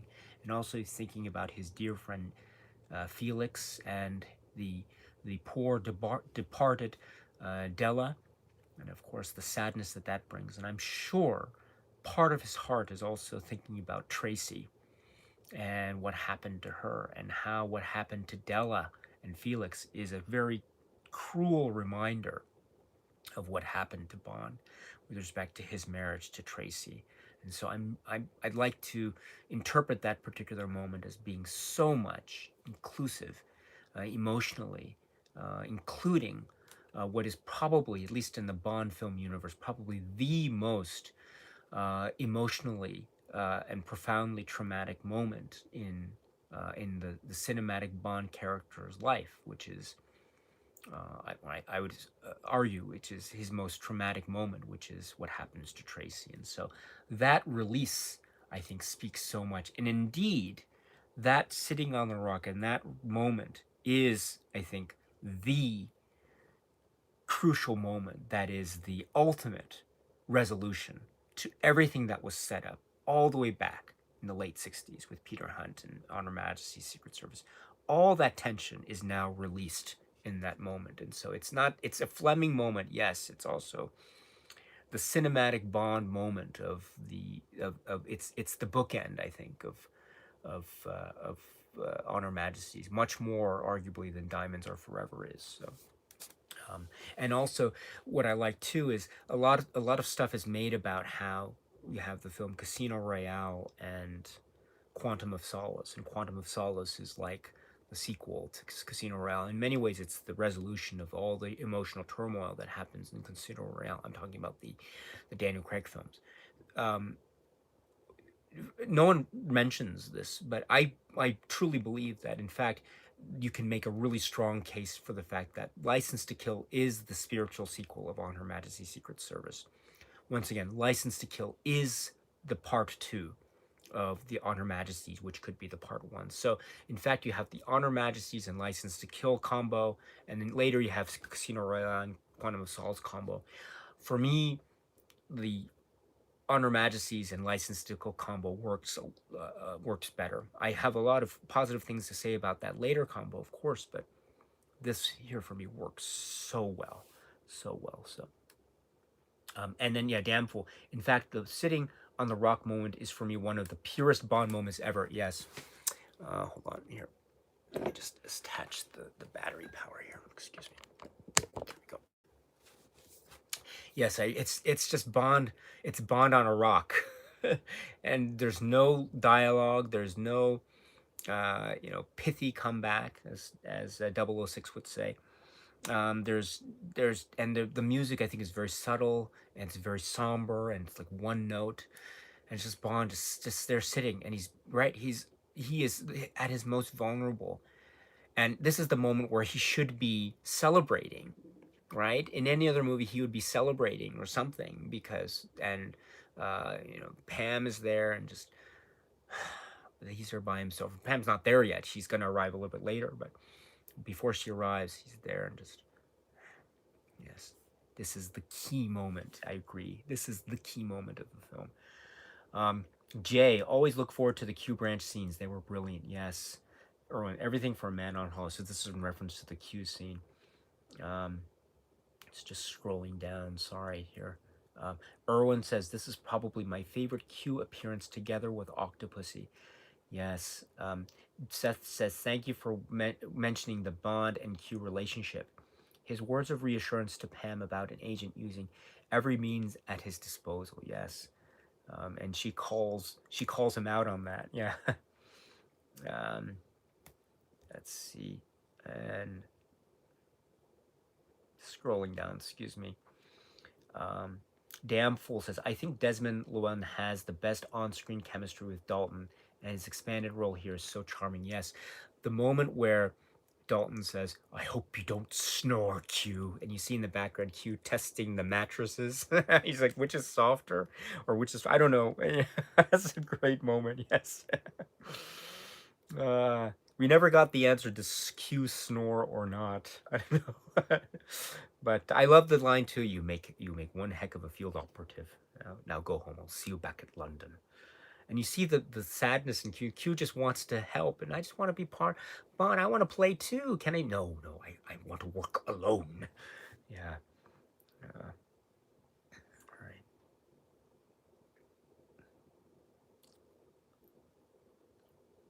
Scrolling down. Yes.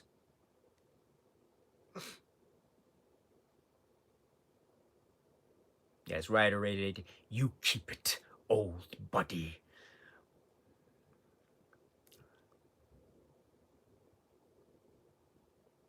I'd like 500,000. I can't do Timothy Dalton very well, um, but I help people with problems. Problem solver.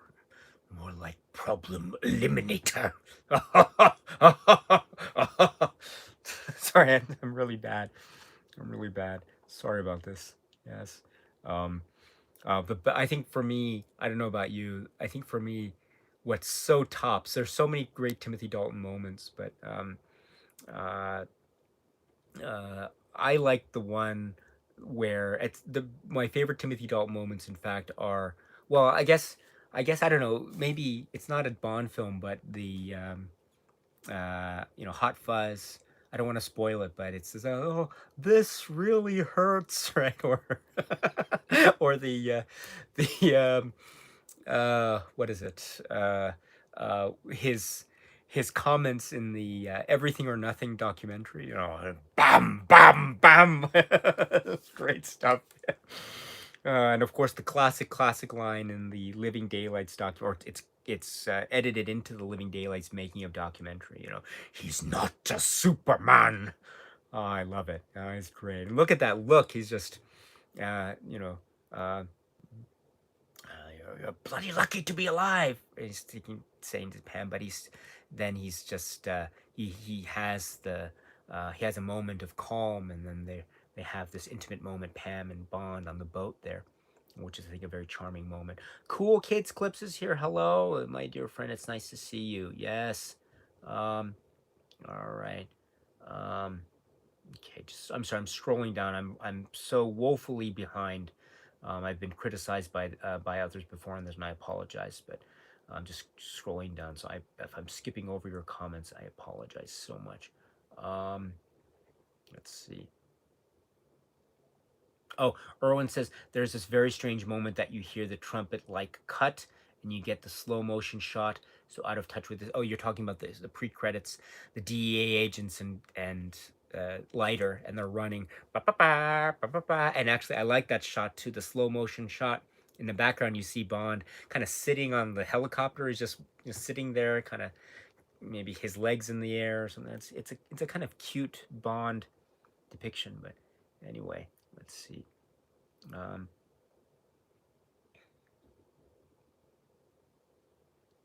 Sexy Monkey is here. Hello, it's nice to see you. Okay, let's see.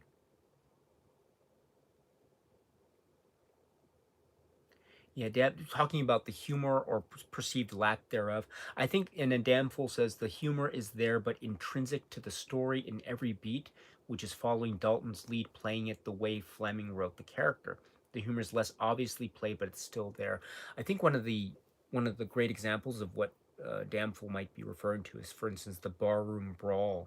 There's a lot of humor in that, with the dancer, and she's still dancing until the fight reaches her part of the room, and the whole thing with the marlin or swordfish used as a weapon.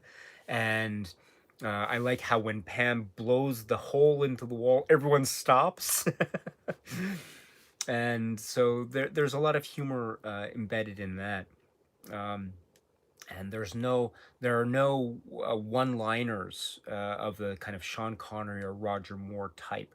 We saw a little bit of those in The Living Daylights, but even so, that was almost like a transition out of those Roger Moore quips. Don't get me wrong, I love the Roger Moore lines. The dialogue is beautiful, absolutely beautiful. But they don't. Timothy Dalton is a whole different kettle of fish. His delivery works best for certain types of dialogue, and that is the hard edged. It's often described as hard edged, but everything has a double meaning. In the world of Roger Moore, that double meaning is the double entendre that links to sexual innuendo most of the time, and those work, I think, really well. Here, for the Timothy Dalton double meanings, what it is the double meaning is the underlying meaning is something very dangerous and deadly, most like I'm a problem eliminator. So that's what yeah. And um, so it's a type of a different type of double entendre meaning, the double entendre into the deadly. So that's the world of Timothy Dalton's dialogue, and I think in that way, there is still that cleverness about separate or multiple meanings for a single line of dialogue or word, but still, yeah, I get it. But there are other ways that the humor shines through, I think. Um, and like the whole thing with he goes fishing, he catches the plane and just hangs there in the air, and then they just shout woohoo, yahoo, going down there, and then the bridesmaids picking up the parachutes as they go into the church, and it goes into the Olympus camera. Dun, dun, that's funny stuff, I think. And yeah, yeah. Uh, so I do agree that the humor is found in other places, very much so. Um, all right. Okay. Sexy Monkey says, "I think Timothy Dalton did what Daniel Craig got all the credit for first." Well, that's an interesting way of putting it. Yes. There is a rough edge, a roughness to Daniel Craig's Bond, which is celebrated now. Timothy Dalton's Bond is also arguably in that same vein. Um,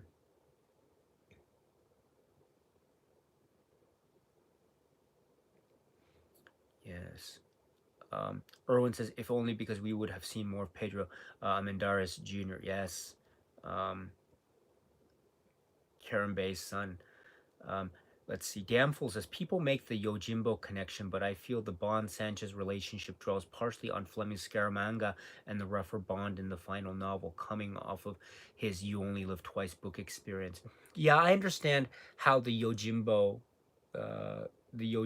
parallel doesn't work entirely, because the whole thing about Yojimbo is that there are dueling. It's a turf war, and it's a turf war with dueling gangs, rival gangs. And Yojimbo, uh, the the the main character, his name is not Yojimbo. His name is, he calls himself Kuwabatake Sanjuro, or his first name is Sanjuro, or he calls himself Sanjuro, and his last name is Kuwabatake. Of course, he gives his name differently depending on where he is. That's what we understand later. But anyway, the wandering, masterless samurai goes into this desolate town, and he's working for one side, the two sides, Heibei side and the Ushitora side.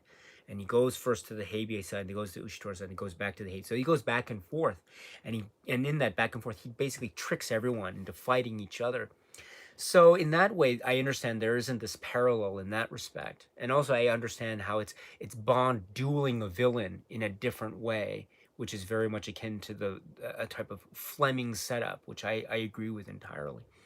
But there is this also way of the idea of sowing the seeds of doubt and distrust, and also creating setups that the main character essentially plans and then hides and then makes it so that someone else thinks that another person is responsible for what is that actually he set up.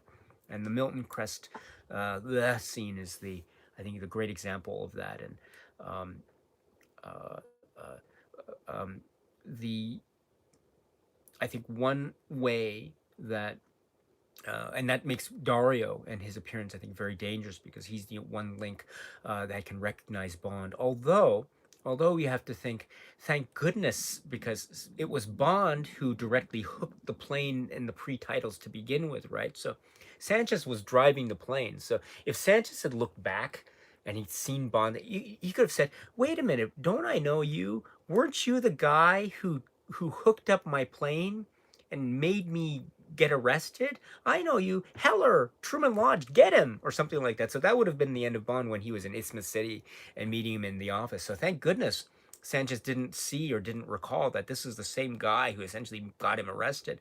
Also, the when the henchmen, including Dario, are on that little jeep there and they're shooting, it's Bond that they're shooting at. So thank goodness they didn't recognize him later. But of course, then Dario meets Bond in the bar, and then later Dario remembers. So um, and I also love the little detail where Dario thinks that he has killed Pam Bouvier, and then when she emerges much later in the factory scene at the end, or the and she emerges with this bright light and the glow, the flowing white gown. It's almost like she's an angel coming back from the dead, and that's why Dario says, "Hey, you're dead."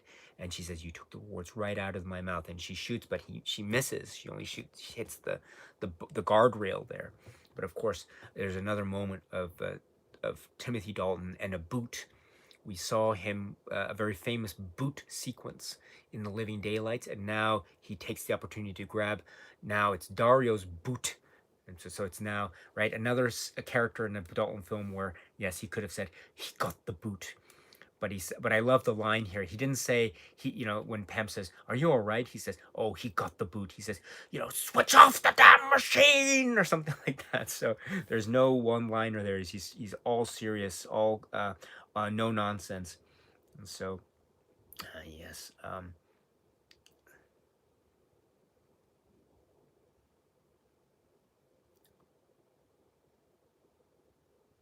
Seth Wall says, "All I know is my watch of this has made the film Hot Fuzz even better for me." Yes, yes. I love Hot Fuzz. Um, Let's see. Damien says a genuine Felix lighter. Yes, complete with.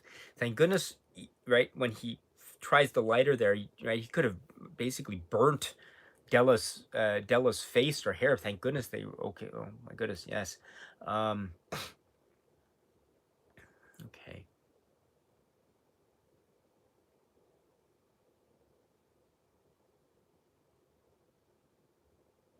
So I'm just scrolling through the chat here. Sorry about this. Um, okay. It's great chat, by the way. Um,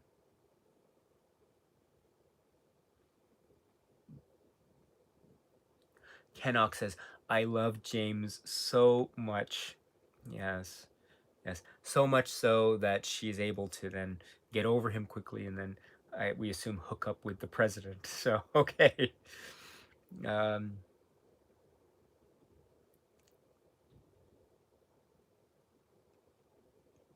oh, when I doing a little jump of joy when Bond says the scientific name, you're talking about a Coccardin coccaris. As it's probably leftover from his days of studying before he visited Stromberg at Atlantis. Um, or maybe he saw the film Jaws on his way, on his downtime with Sharky before meeting with Crest. I love the bit too when he in that scene too. He says, "Oh, goodbye, Mister," and then Crest says, "Goodbye." And I would have loved it if Bond had then said, "Well, goodbye, Mister, goodbye," thinking that goodbye was his name. Um,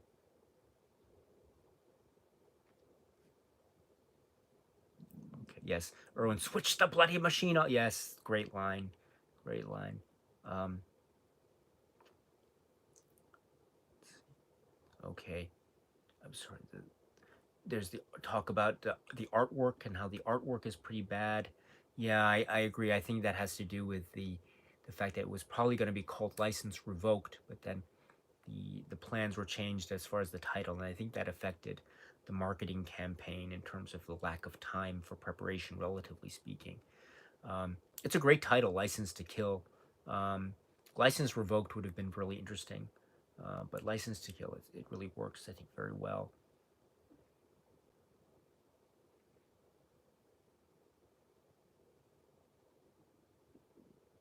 All right,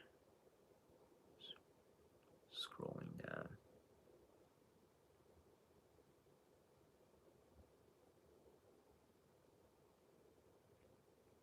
I'm sorry, I'm just again. I want to go through as much of the chat as possible before I continue with uh, chat about the other characters here. It's almost 9, so maybe we can talk about the next film. But I'm so sorry. Time just seems to fly when one is having fun. Sorry about this. Um, Hanok says, "Don't forget the freaking winking fish." Yes, yes, and the Patti LaBelle. Yes, Patti LaBelle. Every time I hear that song, I always think of the winking fish. So it's like again, there's all these strange fish statues in the world of Sanchez's home. This is in Sanchez's house, right? They're having a party, I think. So, um, and so I think so. And so there's a lot of strange fish creature statues in that. Ugh, yeah, yeah. Uh, right. And it's a still shot of the closing credits, right? So they're still in the pool, right? So and the winking fish, probably the fish gets up and saying, "This is for Sanchez," and the fish is going to attack them or something. But anyway, or it's yeah, it's like Baron Samedi. Again, it's maybe the fish is like this film's Baron Samedi, and the fish is gonna attack or something, but we don't see it because then the credits roll or something like that. I'm not sure, but anyway, let's see. Uh, Erwin says yes. Talisa Soto, is she great or is Lupe a fiasco? I think she's great. There is a sense of a uh, well, first of all, the I think her character is a nice contrast to the Pam Bouvier character. There are certain similarities, but there are also a lot of great striking differences. And she is very clever in trying to just get out, just escape the compound, and using her, you maybe taking advantage a little bit of the guards and her beauty in order to escape that one time, with Bond hanging on the side of the speedboat there. And I think the shot of her waving goodbye as she's driving this speedboat, I think it's one of the iconic shots. Of course, it is set up. It's set up to be a type of also a maybe a soap opera type of thing in terms of I love James so much, but that's made fun of. It's made fun of. Excuse me while I pour myself some more tea here. That's made fun of a little bit by the film itself. I think it's self-referenced, and so it's fully acknowledged. And also, it's an interesting thing, that moment where at the end where she gives the eye to the president, you see immediately a sense of the character and who she is, and you also get a sense of her. Right, she used to work at the casino, and that's probably how Sanchez first recognized her and fell in love with her, and he really loves her in almost a dangerous, deadly way. And so this is, I think, part of that character, and also the way that she's able to uh, suppress or hide what it is she's really feeling. There's a moment when they're in Isthmus City, and she's talking with Sanchez, and there's a little bit of she's uncomfortable, and she could have given the game away at that moment, but then she was able to cover it by saying, by using the iguana, saying, "You know how I hate that thing," and it goes away. And so she's able to use, the character of Lupe is able to use these moments in order to cover what it is she's really feeling and hide, and therefore she's part of the way in which Bond is able to succeed with a lot of his plans. So that's really great, I think. So it's a really good character. And then Pam Bouvier, or when she's undercover, her name is Miss Kennedy, Bond's executive secretary. So Bouvier Kennedy, I think that's not on purpose. And so the but that's right. Carrie Lowell is I think fantastic, one of the greats, and I like her character too, which is she's very tough and self assured on the one hand, but also she's not always experienced with everything, and so there are moments where she seems a little bit uh, over her head when it comes to, say, handling this particular situation or doing that particular situation. But she always tries to find a solution. The great scene, which is a lot of dialogue, which is the one where Bond goes back to the hotel and confronts her after he has seen her work talking with Heller about something, and so he thinks or suspects the possibility, at least, of her working with Heller and them. And then she's on the bed, and she looks no, and she gives that saying. When she says that line no, you can sense the disgust of Bond, uh, even considering the possibility of her working with them. And there then gives the opportunity to her to explain the whole subplot about Heller and the Stinger missiles and buying from the Contras, and then using the Stinger missiles as the leverage in order to get Heller to cooperate with the U.S. government in exchange for immunity. So immunity, excuse me. So this is what that's a great performance, and uh, um, gosh, what was I gonna say? And it's wonderful too because she also has strengths that help Bond. It's the her piloting skills, of course. Uh, there's one scene where the flying car goes through the air. It's just as she's flying through the off the by the cliff there, and it just barely misses. And that also got a laugh in the theater, as I recall. And that was a really funny moment. But and she also has a vulnerable side. She can get also quite emotionally attached, which is, I think, a very charming thing. And when they're trapped or stranded in the middle of the water, there she says, "Out of gas."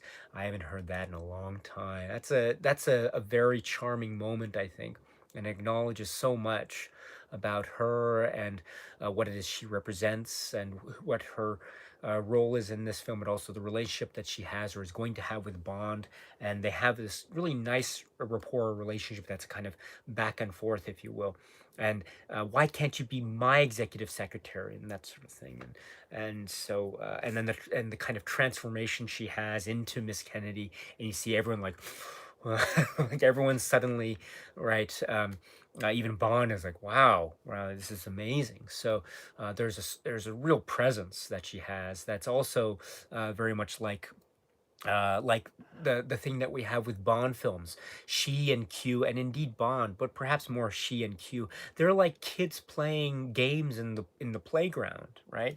It's very much like excuse me, what we might see later in the Pierce Brosnan era. Your boys with toys, or I'm a kid who hasn't grown up at all.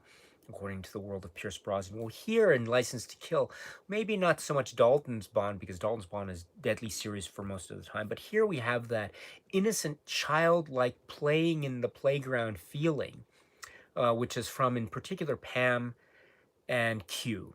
And so I really like that. I like how their characters are presented in this lovely innocent way, as well as being very. They have a purpose, and they also have a use. And that's not a good way of putting it. They say what they do has they have a utility in terms of they are able to help Bond with certain skills and also certain functions of the plot. So in that way, their characters are satisfying a certain necessity or use in terms of filling in the plot points in order to push the plot forward, as well as expressing this sense of innocence and frolic, if you will, which is, I think, a really lovely type of atmosphere to engender. All right, so with that, let's go here. We are almost out of time. My goodness, I'm trying to think what else we are. Oops, what else we are to talk about. Oops, let's see.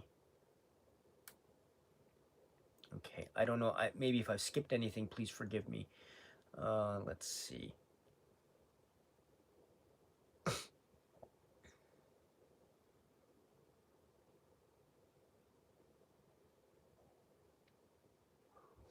Oh, Della, poor Della. Yes, another Three's Company reference, but oh, Della. Ah, when Bond says Della.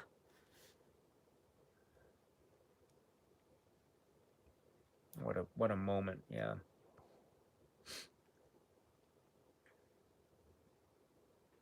All right, so I think we're in that area where we're going to vote for the next film to discuss. So there are not many left. So please, if you're interested, I think Zyrother and company do a really fantastic job every single time of voting for the next one. So please, if you're interested, please talk about, or please vote for the film that you want to talk about next. So thank you so much, Zyrother, as always, for setting that up. You are fantastic. Max is here. Hello. It's nice to see you. Hello. And Matt is here. Um, yes, and Matt says, I love it when Pam is at the bar and she says, shaken, not stirred. And then Bond goes off and she sees him go off with Lupe and she goes back to the bars, drinks. And you can tell by her face that she doesn't really like the taste, but she still drinks the entire thing anyway, right? Or most of it. So, um, excuse me. All right. Ah, my goodness. This is my leg is falling asleep, so let me just, there we go. Okay. Okay. Yes. Henok says, the winking fish gives me the creeps. Cooper Glover says, that's a good point, Daisuke. Why are they having a party at Sanchez's house? I don't get it. I don't get it either. Maybe it was, right, maybe it's now the property of the government. Who knows? But anyway.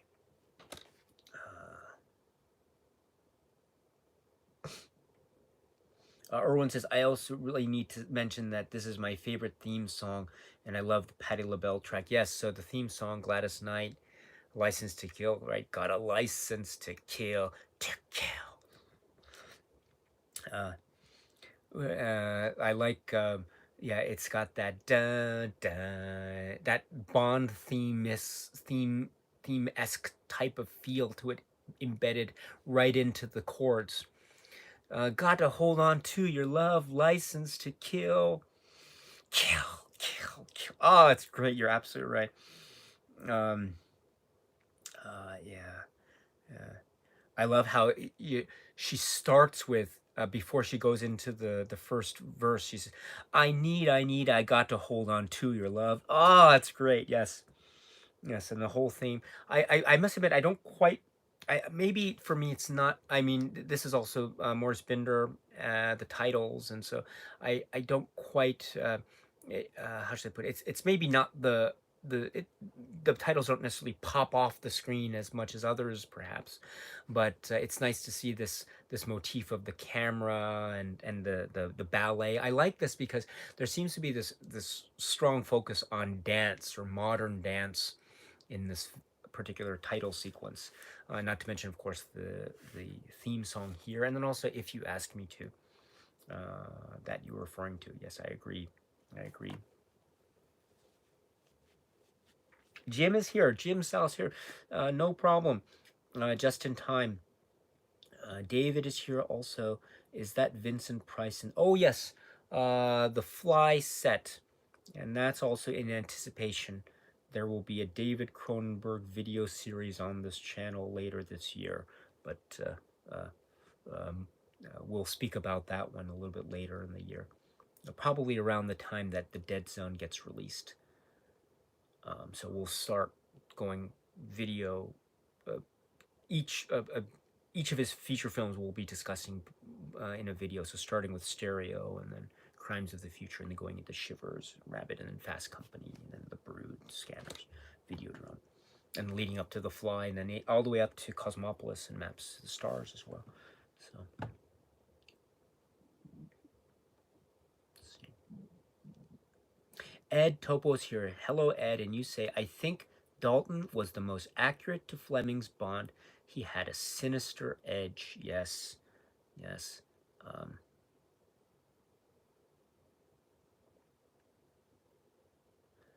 Dample says Pam's standout moment is in her infiltration of the Olympitech Institute, OMI, and the whole flustered Wichita Falls girl act, right down to her voice and demeanor. Yes, until, right, and then she pulls out the gun. Yes, and then she changes completely. Bless your heart. Rider rated. I'm off to bed now, Daisuke. So good night, my friend. Thank you so much, and I hope you're well. Let's talk again very soon. Hello. The Stranger in the Alps. Hello. Finally caught one of these streams live. Love the content. Well, you're very kind, The Stranger in the Alps. Thank you so much. That's very kind of you. Thank you. Excuse me there, I'm sorry for the excessive tea drinking. Let's see. Yes, damn fool. I rarely get into the costuming, but Pam's whole look in the casino with the short hair and that purple dress is really stunning. Yes, yes, many. Yeah, you're not the only one who perhaps feels that way. Yes, and then on the flip side, Bond is dressed more roughly and has the off-putting slick back hair, but this all serves a purpose because Bond is playing a fictionalized version of himself to sell a role to Sanchez. That's a very interesting point. A role within a role. He also, I think, right, he doesn't wear a necktie. He wears a bow tie, but he doesn't wear a necktie in this. Yes. Um,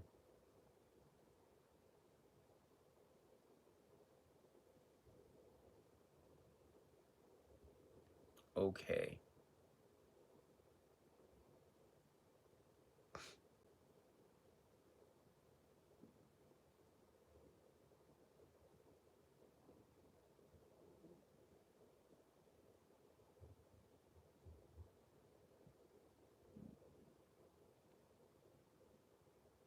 Okay, are we almost... How are we with the vote? Let's see.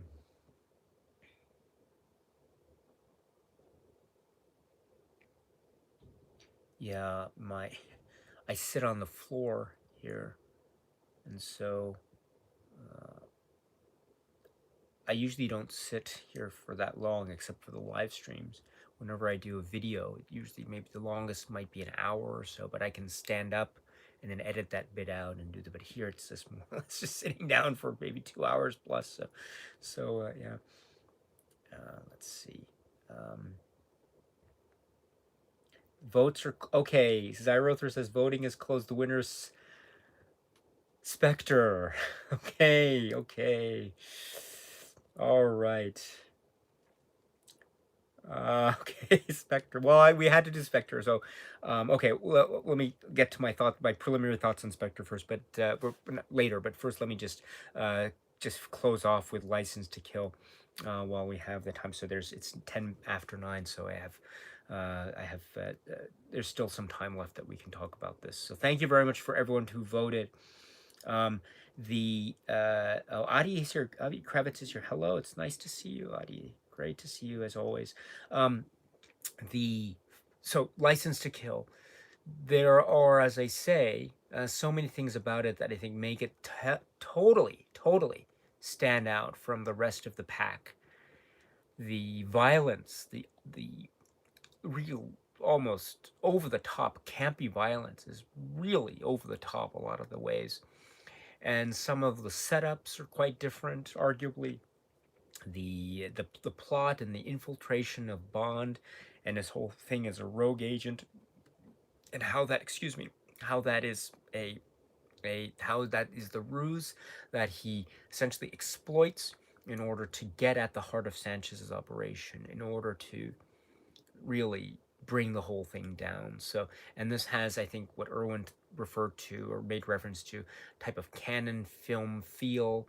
I called it the B movie '80s action flick, but other people made reference maybe to Miami Vice or something like that. But I think even so, in those way, and maybe that there's a type of somewhat cheap feel to it in terms of the production values in history, maybe when compared to, say, the other films.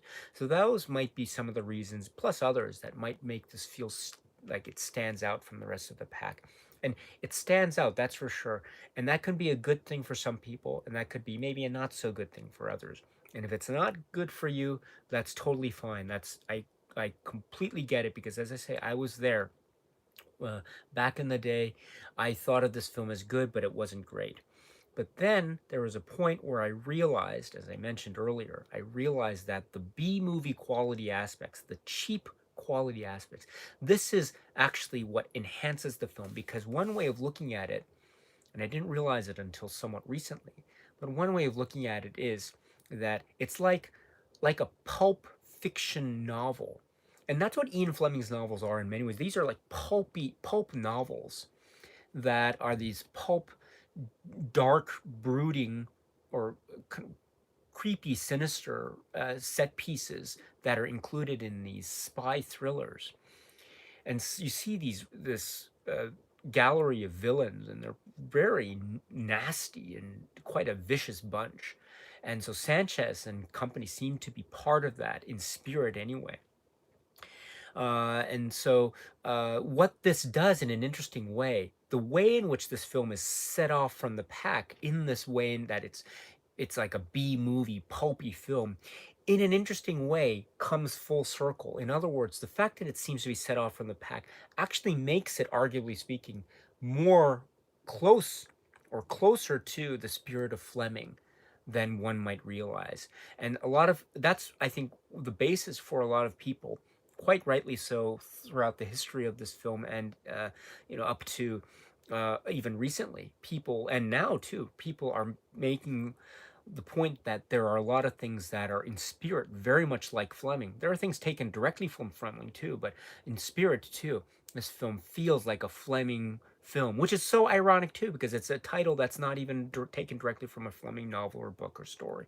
And so, in an interesting way, that's another example of how, like the title, it's taking a step in what might seem like the opposite direction, but in fact, it's going right back to the roots. And so it's doing this interesting full circle or indirect way, taking the long way home type of thing, to borrow a line from Doctor Who. So this is the I think the trajectory of this film. And so it takes these steps, but those steps, while they might seem on the surface, or might seem from one perspective, not on the surface, but from one perspective, to be in a different direction, but in fact, from another perspective, they're actually very much Fleming. And is that a good thing or a bad thing? Again, this also brings to mind the idea that the cinematic Bond universe is not always the Fleming Bond world. It is sometimes, in fact, it is oftentimes, but also the other times it is not. It is quite a different incarnation, arguably speaking, and it becomes more, quote unquote, cinematic and perhaps more fantasy, action adventure like. There's nothing wrong with that, and I, for one, am a big fan of that. But whenever you have a Fleming connection, And when I say that, when a connection to the stories in some form or another, either directly in terms of an adaptation or spiritually, as we have in most of the case of License to Kill, arguably so, that is very exciting indeed. There's a type of jolt that happens, and I think that is exactly what's happening here. It's exactly what's happening here, and also one of the most Fleming things, or one of the strongest Fleming books, is On Her Majesty's Secret Service. Maybe not. Probably my favorite Fleming novel is probably Moonraker, but On Her Majesty's is up there as well. And so On Her Majesty's is a novel, and the film follows the novel almost exactly, page for page, almost entirely. There are a few differences, but it's pretty faithful, even up to the ending. And so to think of this film like a continuation of On Her Majesty's, which is in fact a continuation of the story On Her Majesty's, that also makes this film very much Fleming-esque. So this is like a new Fleming novel, and then it was made into a film. And so that's why I think the B movie qualities, the canon film qualities, the cheap production value qualities, they actually enhance it, because it reminds us just of the pulpy, dark world of the Fleming literature. And it's also made directly, in terms of plot, with what I argue as being the spiritual connection with On Her Majesty's, the book and the film. And that is very important. And so we have these moments, these are the quiet moments, the character moments. Bond confused. This is, I think, very much a Fleming trait, or the interaction with the villain, which is also very much a Fleming-esque type of approach, and also the quiet moments of Bond brooding, alone, thinking. You think also, if this was a Fleming novel or Fleming passage, or a passage in a story, Bond sitting on the rock at the end there, you'd have some kind of something, monologue or something, that would be written out. Or maybe it would be just a simple, he sat there and he gave a breath, and many things went through his mind and his heart, and then Pam arrived, or something of that sort. Yes, sir. And then he goes off, and that's it. So this is very much in spirit that way. And then as a film, you have all the windows into the means by which one can be entertained by this. So you have the campy quality, um, and things that I discovered even recently, like when Sanchez is arrested and he's going into the van, and you've got all the reporters there, you've got all the questions like, oh, are they treating you well, or can you turn around so we can take a picture? And there's one question, is like, are you really Colombian or something? It's just you just you just laugh at this sort of stuff, and then uh, and you've got the great, I think, Michael G. Wilson. His cameo is in fact a voiceover at the very beginning. Oh, that'll give him time to get Sanchez, or something like that, at the very beginning, when they find out that Sanchez is in Key West or something. So I think, or no, anyway. So at the very start of the film, with the tracking after you get out of the gun barrel. So um, and then, of course, we have Timothy Dalton. Timothy Dalton is James Bond. His charisma is deadly, but he's also funny and charming and witty, and he's just, like, even his smile, when Lupe at the end says, "Oh, don't you know iguanas are a girl's best friend?" and he's laughing, you think, what is he gonna do? I mean, I hope it's just, is it an innocent laugh, or if he's thinking, "I'm gonna kill that iguana" or something? I don't know. But in any event, there's something really, of course, very sinister and dark and rough and hard-edged. The phrase hard-edged is used often when describing Timothy Dalton. It's used for good reason, because that's the case. But there are also the quote-unquote softer sides here.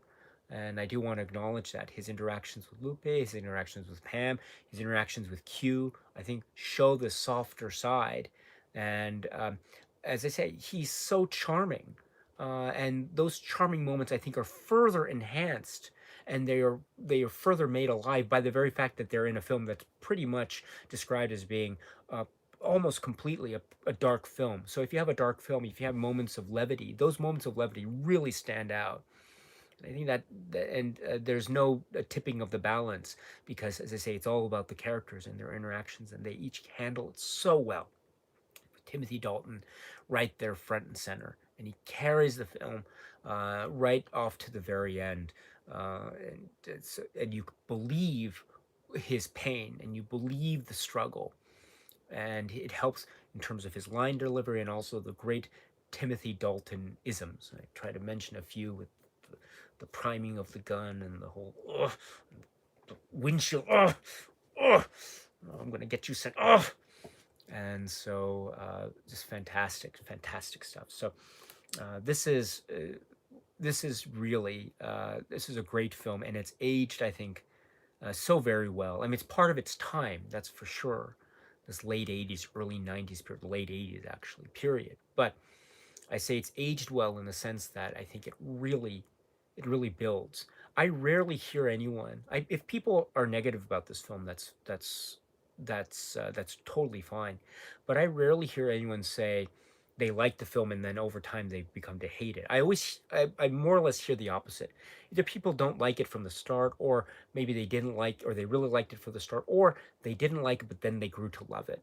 And so the that is an indication to me. Again, maybe it's offhand. It's not scientific statistical data. I understand, but it is an indication of the possibility, anyway, of being comfortable in the position of the outlook that this film ages it really, really well. And I can say from my own personal experience, again, having seen it since it was initially released, and then having seen it over the course of my own life regularly, for a lot of that time, it was good, but it wasn't great. And so, but then somewhere along the line, a few years back, I really began to appreciate this all the more. And I realized that the things that I thought were the weak points, the B movie qualities, actually are the film's hidden strengths and hidden assets, and great support beams. And so they lift up the film and giving the platform for everyone. Robert Davies, great Sanchez. I mentioned a little bit Truman Lodge, Heller, um, uh, Dario, Crest, Lupe, and Pam, and of course Q and Felix, and of course it's and M, of course, and Moneypenny scene here. It's brief, but it's great too. I think the Moneypenny scene here is much better than her Caroline Bliss's Moneypenny scene in Living Daylights. To be perfectly honest, I think it's just there's a real sense of worry there, which is very much what Moneypenny would do, and it reminds me too exactly what Moneypenny was reacting to in On Her Majesty's. Remember that moment, that teary-eyed moment in On Her Majesty's? This felt very much like that, like an echo of that, which is so lovely. So that's a lovely detail moment. And then, of course, Dalton. Dalton is dangerous, right? That was the tagline in the trailers or whatever.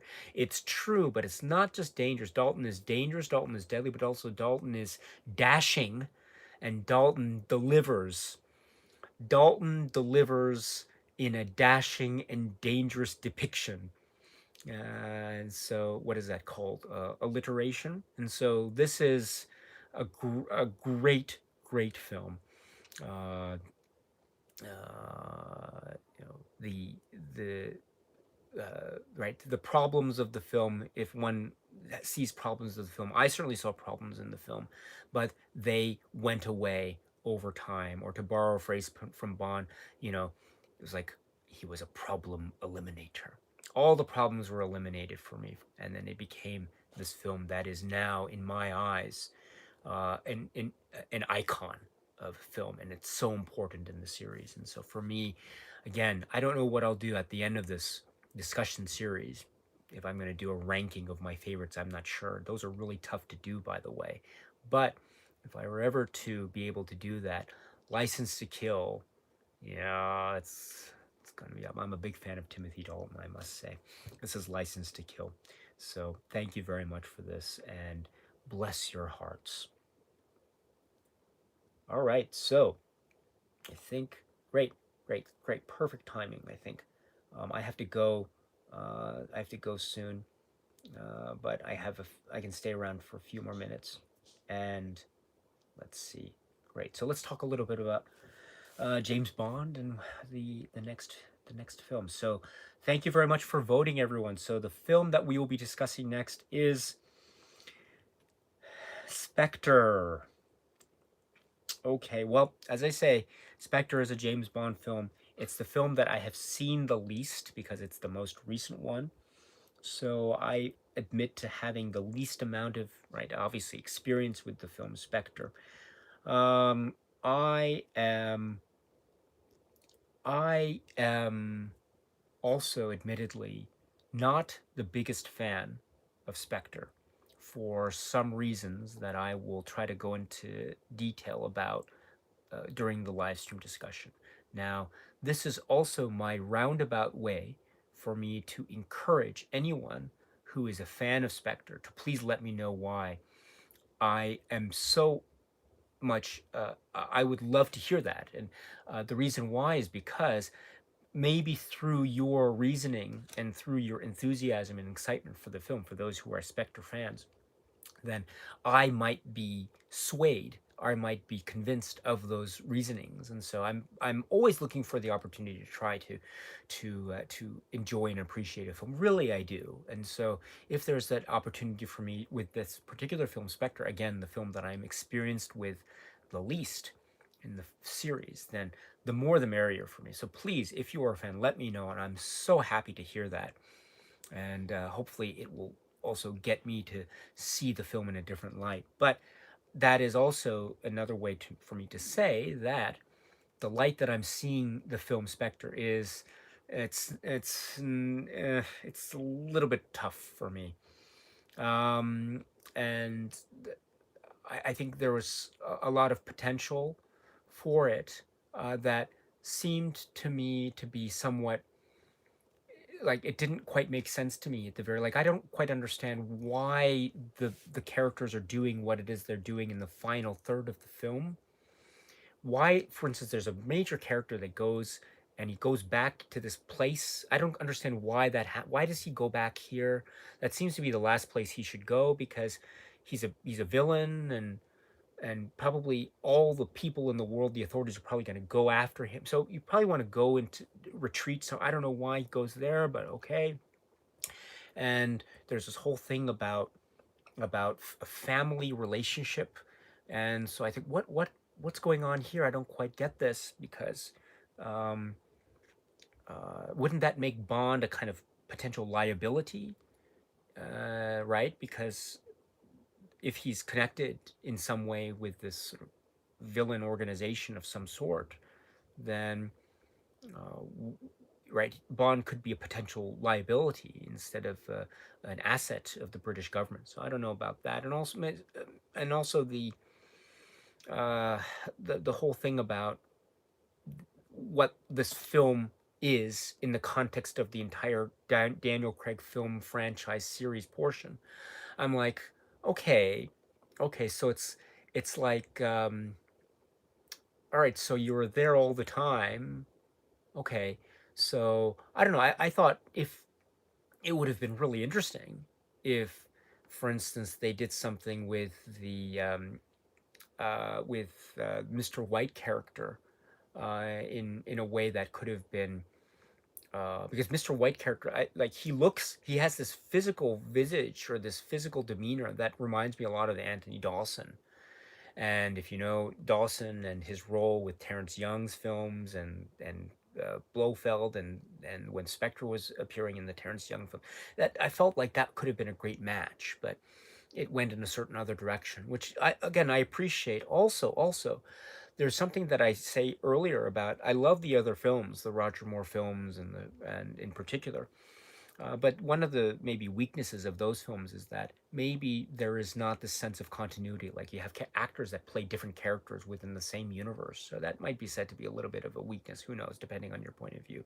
At least here, with the Daniel Craig films Inspector, there is this attempt, I understand, of trying to create this sense of continuity. And I understand further that the setup and the characters that we meet in Spectre will also be the characters, um, speaking about Madeline Swan in particular, that we will see again in No Time to Die. I haven't seen that film yet, but I understand that there will probably, the trailers are hinting at some kind of relationship dynamic between these two characters. So you know, so I admire that aspect about how the filmmakers are trying to establish a sense of continuity, at least within the Daniel Craig universe. But okay, but it'll be a very interesting uh, discussion. So, but it's right. Not all the films in a series have to be home runs, right? There can be a few films that just don't work for people, and so this is a film that I admit for me it isn't quite up there, but I will try to explain why, and maybe during that process, I would love to hear from people who, again, love this film. Again, you are the people, you are my friends, and I will be relying on you to maybe show me a different way to look at this. And so I look forward to that opportunity very much. So, yeah, yeah. So, um, Cine Arts. Hello, Cine Arts. It's nice to see you. Kevin Connell says the look of disappointment on Daisuke's face. Yes, well, right. Well, I mean, again, this, yeah, uh, uh, um, yeah, not my fault. Daisuke, don't, no, it's okay. Don't worry about it. No, it's okay. It's okay. Don't worry about it. Thank you so much, my friends. Yes, yeah, this is Bruno is here. Hello, it's nice to see you. Um, it's a tough film. It's a really tough, but this is very important too. This is it's not it's okay to acknowledge when a film doesn't work for you, and I'll try to be as I'll try to and it's not like I will be going into the discussion debating anyone who says oh you like the film, I don't like the film, so let's it won't be like that at all. So no worries. It's again, it'll be an opportunity. I'm hoping, in fact, if it is considered to be a debate by some, I'm actually hoping that I would lose the debate. That's how I feel. I wish that I could go along with it because I really want to enjoy the film. I really do. But yeah, yeah, it's it's tough. It's pretty tough. Um, yeah. When should we do? Should we do that one next Sunday too? I don't know. It'll give me maybe just right. Yeah, well, maybe we'll do it next Sunday. Yeah, I'll make an announcement on the channel, but we can do it next Sunday. Um, Jim says, does anyone else feel that Dalton seems too physically small compared to others in the role? Well, that's an interesting point. I don't know, maybe, but I think there is a certain heft in his performance. I don't know if that makes any sense. So so I don't quite see it that way, but I can understand. There's a moment where maybe physically speaking, he might not seem as maybe buff as some others, but you know, Cowman 101234. Hello, it's nice to see you. Let's see. Thank you. So, I think the other films then that are remaining are Die Another Day, Casino Royale, 60s, and Never Say Never Again, and the redo of For Your Eyes Only, and then also No Time to Die, which will of course be later when the film is released. So yes, so Spectre. Well, okay. I guess I okay. Here's another thing too. This is a sneak preview of one of the things I find somewhat difficult for me to accept, shall I say, in the film Spectre is just how much James Bond as a character is becoming the center of the universe type of thing. In the past films, James Bond was always like a, a cog in the machine. He was just one agent in this whole operation, the government agent that was doing all these various operations around the world. And so he was never the center of attention. Of course, in the film version, he is the main character and things revolve around him. I get that, of course. And he's a quick to figure out things. And I understand how that works. And he, of course, in a lot of the films, this is the big one, 007. This is the one where he's going to save the world. But that's not true for most of them. And even in the save the world scenarios, there's a sense where it's not like it's him or nothing. Here in a film, especially in Spectre, it really feels like Bond is like the entire universe has been structured around Bond at the center. And I don't know if I really accept that. I really I don't quite see the world of 007, the cinematic world of 007 in that way. I see it more like he is part of this larger machine and that he must go forward. So that's one of the things that I don't quite get. And uh, I understand too. One of the maybe the villain motivations aren't always the strong points. That's not always the reason, the first and foremost reason why people go to see a Bond film. I get that. And so the fact that maybe the villain motivation in Spectre, for me anyway, doesn't feel like the most believable, shouldn't necessarily detract, because then someone might say, well, that's true for many other villain plots before, isn't it? And I can say yes, but there is this primary motivation and the MacGuffin motivation. And a lot of times for me, the villain's MacGuffin motivation oftentimes doesn't make sense to me. But that's okay because it's quite complicated or overly complicated, and that's on me, and I don't quite get that. What I'm talking about is the primary motivation, the emotional motivation of a lot of the characters. And when that doesn't work, that's it's a little bit tough for me. And so whenever you have a character that is purporting to be someone that has a strong emotional connection with Bond, it really needs to work in order. It needs to be believably set up in order to work. And I think the strong examples of that in past films are things like, say, GoldenEye and the whole setup between 007 and 006. I thought that was a really strong setup, and it paid off really well. Or excuse me, where it doesn't work, I think, are films like we talked about it last week, Tomorrow Never Dies. Terry Hatcher I thought was really great, but it was that character dynamic between Paris and Bond. The setup wasn't there for me enough to really go along with that particular relationship, which you understand must be very important. And so that didn't work. Fortunately for me, though, that wasn't the main component of that film. And so I could have fun with other parts of the film. And also the relationship itself, it was good. Here in Spectre, that type of component is one of the centerpieces of this film. And so if it doesn't work, then I think that's a really dangerous, precarious situation to be in. And so this makes it a very difficult film for me to engage in that way. And also, it's kind of if Bond is going to be the center of the universe, then I really need to have this information to order to have that believably set up. And I don't think for me it sets it up in a way that I find satisfactory. So, but as I say, I will do my very best, and I'll watch it many times or as many times as possible this week in order to try to get the best out of it. That's for sure. So I will do my very best with it. So let's see.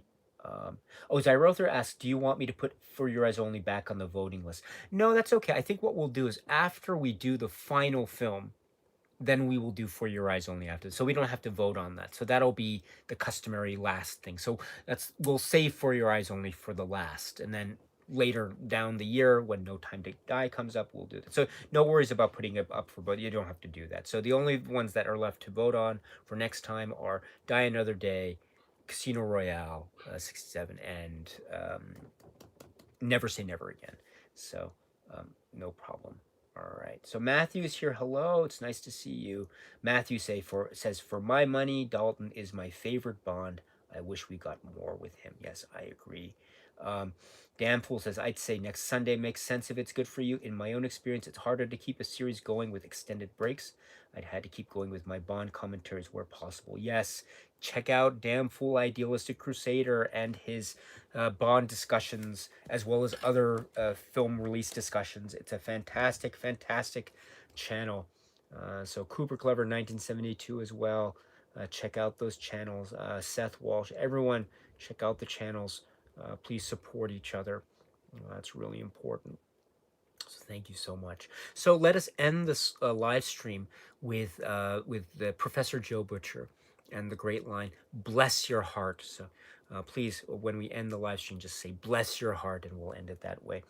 So, um, uh, my dear friends, thank you so much for this. I really welcome the opportunity to talk about this wonderful film, and I look forward. I really do. I'm really looking forward to it. I don't want to be too negative on Spectre. I am looking forward to the discussions immensely because, as I say, I do want to explore it as much as possible. So please let us enjoy that conversation next time as well. And I'm looking forward to it.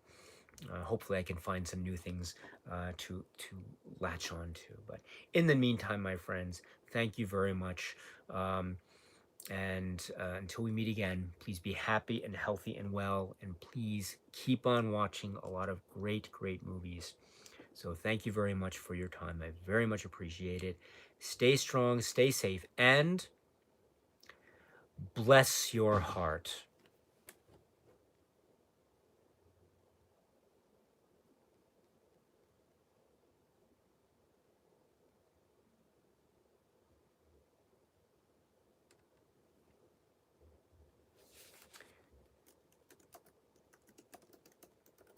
I'll write it into. There we go. I wrote it into. Bless your heart. Oh, 10 miles outside. Thank you. Thank you. I'll write it again. Bless your heart. There we go. Twice. All right, my friends. Thank you so much. Bless your hearts, my friends. Bless your hearts.